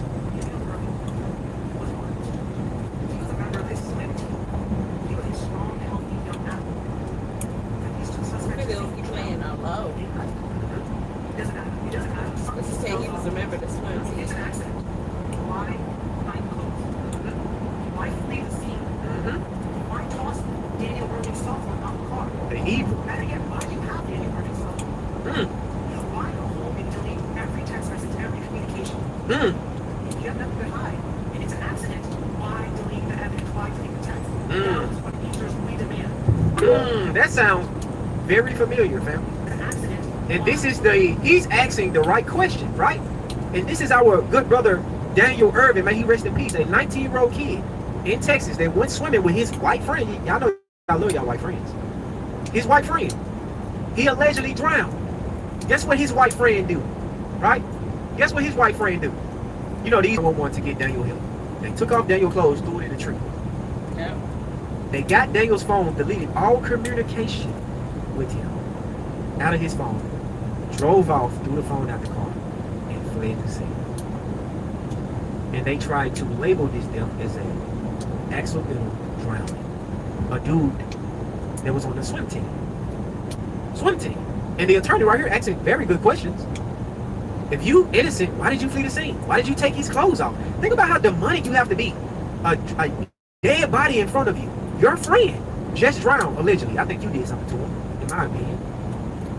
And you gonna take his clothes off and throw it in on a tree? We need someone who can code in COBOL. What COBOL? This is a time for sponsored jobs. Indeed can help you get it right the first time. Sponsor your job on Indeed and get matched with quality candidates. Visit Indeed.com/hire now. And the first thing you do is delete the video and take his phone. Sounds very familiar to the Nolan case. Those 3 boys left Nolan out there to die. Took his phone and went home and acted like ain't nothing happened. Same thing that this guy did. And keep this in mind, family. They didn't arrest Lucas until 3 months later. So Lucas, right here, as you can see on the screen, was living his best life as he played a hand, allegedly, in his black friend drowning. But let's not make this about race, family. Of course not. Of course not. This has nothing to do with race. Y'all race baiting people. Family, y'all need to stop race baiting people. Right? But you got launched a GoFundMe. You got people like this. In loving memory. Listen. I want you to look at this picture. They're up to about $650,000 on this GoFundMe. There's a report that Catherine Allen, black billionaire, media mogul, has donated $100,000 to the Nolan Wells GoFundMe. This thing, I think, will get to $1 million. They got a goal of $750, but they just keep raising the goal every time they reach it, and it gets higher. Yeah, it this started out stuff at like be $50,000. you know? Now they're all the way up to the goal of $750,000, and I would suspect by the end of the day they'll have a goal of Can't do none of that. You gotta because they'll surpass the $700,000 mark or whatever. move around. It's trouble. Is what's the only thing I can call this. No, that wasn't his clothes he took off when he got in the water. They said he took his clothes off. He admitted it to the police. He took Daniel's clothes off and threw him in a tree. They're following in a pattern. Listen to what they're doing to this We family. saw from Carmelo Anthony. That's why they jumped in the My lake. black It's a child lie. has died, and I'm That owed black boy didn't reparations. jump in no I'm lake. owed some sort of financial settlement because my black child died in proximity to a white person. So why did the Metcalfs raise over $600,000 for their son's death? But you're not bringing this up. Like they You trying to pay interviewed for him, his Coach. college. Where the energy Metcalf at? ain't going to college. Where the energy at, fat boy? And I get to launch a charity off of this tragedy, and that money will help soothe the pain of the loss of my child. The pretension is, I've got to have money to buy the kind of justice that I want for my child. I guess the argument would be that Mississippi is so racist that if I don't have money to spread around, I can't get Mississippi to pursue the truth. But there's also the other argument that some people could make. If I don't have money, I can't manipulate the truth. I can produce truth that I want, and so let me start a GoFundMe. Maybe I'll use some of it to improve my life. Maybe so. Maybe I'll use some of it to make sure Maybe so. I agree. I agree with you saying about the Wales family. You're absolutely right. Keep preaching. That tells the truth or supports my narrative. But this seems like the way that we're headed, and I'm pointing to Carmelo Anthony. It's like he laid the blueprint. Carmelo laid the blueprint. But maybe I should point even further back. That this has been the point of the entire Black Lives Matter movement from the get-go. Oh, okay, Jason. Okay. I agree. I agree with you, Jason. Everything that you just said, I agree with. You know what, Jason? I'm going to use your words and I'm going to put it on the Metcalf's family. You said that Nolan Wales family that raised $600,000 because they have to spend a lot of money trying to get justice for their family, that they're using their child death for a come up to better their lives. And what you're looking at right here, Pochop, is what your beloved white zaddy raised for his son. I am Jeff Metcalf. My son Austin was tragically stabbed today at school track meet. 600 grand. And not only that, Jason, you want me to tell you how greedy this motherfucker is, Jason? He making another one. Just a few days ago, he made another one. He made another one, Jason. He's a sick individual. He's... And you want to talk about Carmelo Anthony and the Wales family? Insane.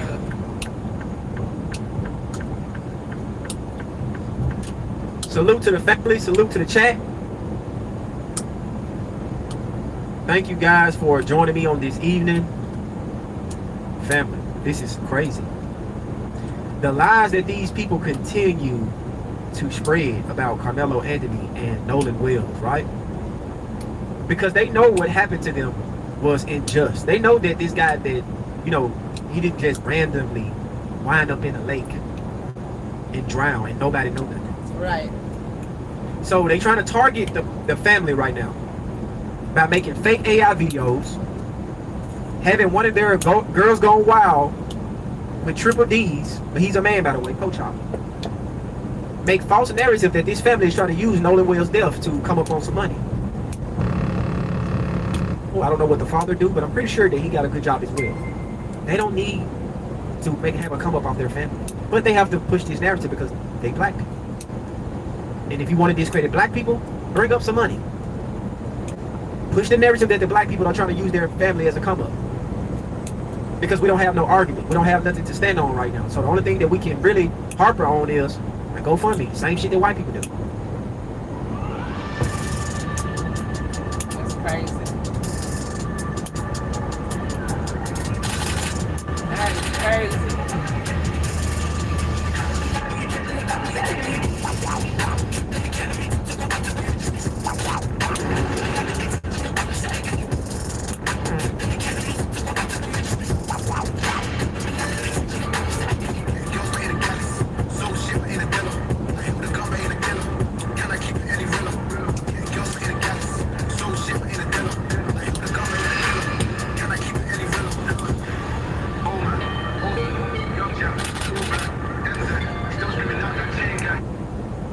Jeff Metcalf made about 3 GoFundMes. Fox News promoted it, so you can't say it's a lie. It's on Fox News channel. I played it yesterday. I can play it right now if you think I'm lying. Fox News promoted their GoFundMe. It was at $100,000 last year. Salute to From Downtown coming in with a $5 super chat. Remember, LeVar Ball said the only thing Jason Whitlock can tell him about is a cheeseburger. No, I'm just playing a snack. Exactly.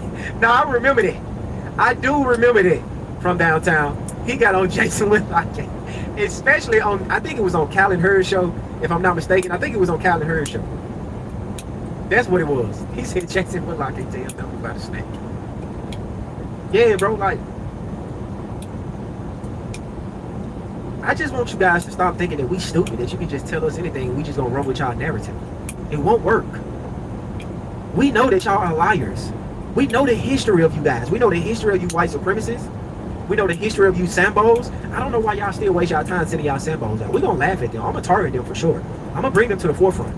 I'm going to discuss the Sambos that lie on my people. Absolutely. I'm not running away from the smoke. You lie about my people, I'll see you later on the live stream. Let's have that conversation. Let's see if you're really telling the truth. But to sum up this whole entire live stream, family, Nolan Wells' body was found at the exact location that those 3 white boys called for help to get their boat towed. But nobody know what happened. That's it. They last seen him at 3 p.m. These are their words. They was towed back to land at 4:15. That's an hour and 15-minute gray area. The Katie girl said he wasn't with her. So they can't run with that narrative. Y'all heard what the Lily Gabby said, the mediocre white woman said, that, oh, he drowned. You can take that to the bank. That's what white people want to push this narrative to be. This is what they want to do. They hoping that it was a drowning, so they won't hold these 3 white boys accountable. They hoping. You want to know why I know that? Nolan Wells drowned. Why are people so quick to blame his friends? His white friends left him alone on an island 12 miles off the coast without his phone. The sheriff said he chose to stay. You can't say he drowned. You don't know that. You weren't there. You don't know what happened to him. Nobody knows what happened to him except for whoever may have been involved or seen it. So it's ignorant to come out here and say Nolan Wells drowned. That's ridiculous. His body was found. It's a tragedy, not a crime. They left and went back without knowing from what That's how we know you copping for them. And he chose to stay there. Yeah, that's called shifting blame onto the victim. Come on, the sheriff investigated. Before the autopsy results came back, and there's a viral video of a heated argument on the island that day that authorities are now actively investigating. People argue at parties all the time. Listen, if 3 black boys left a white boy alone on an island without his phone and he turned up dead, the sheriff be going on Good Morning America blaming the victim? That's... Black people make up 35% of missing persons cases in the FBI database and receive only 7 to 11% of media coverage. This story only went national because the internet demanded it. So the system isn't just failing Nolan. It's working exactly as designed. Say his name. Nolan Xavier Wells. Nolan Xavier Wells. All right. Nolan Xavier Wells is his name, by the way. That's his name. And what those good old white folks just demonstrated you is the narrative that they're pushing. He's drowned. He drowned. Yeah, that's it. That's the story. That's it. That's all. Stop talking about anything else outside of that. Nolan Wells drowned. Anybody who say that, Somebody knows something, family. That's all I know. they suspect. Somebody knows something, and we are going to get to the bottom of it, family. But before we get up out of here, family, I want you guys to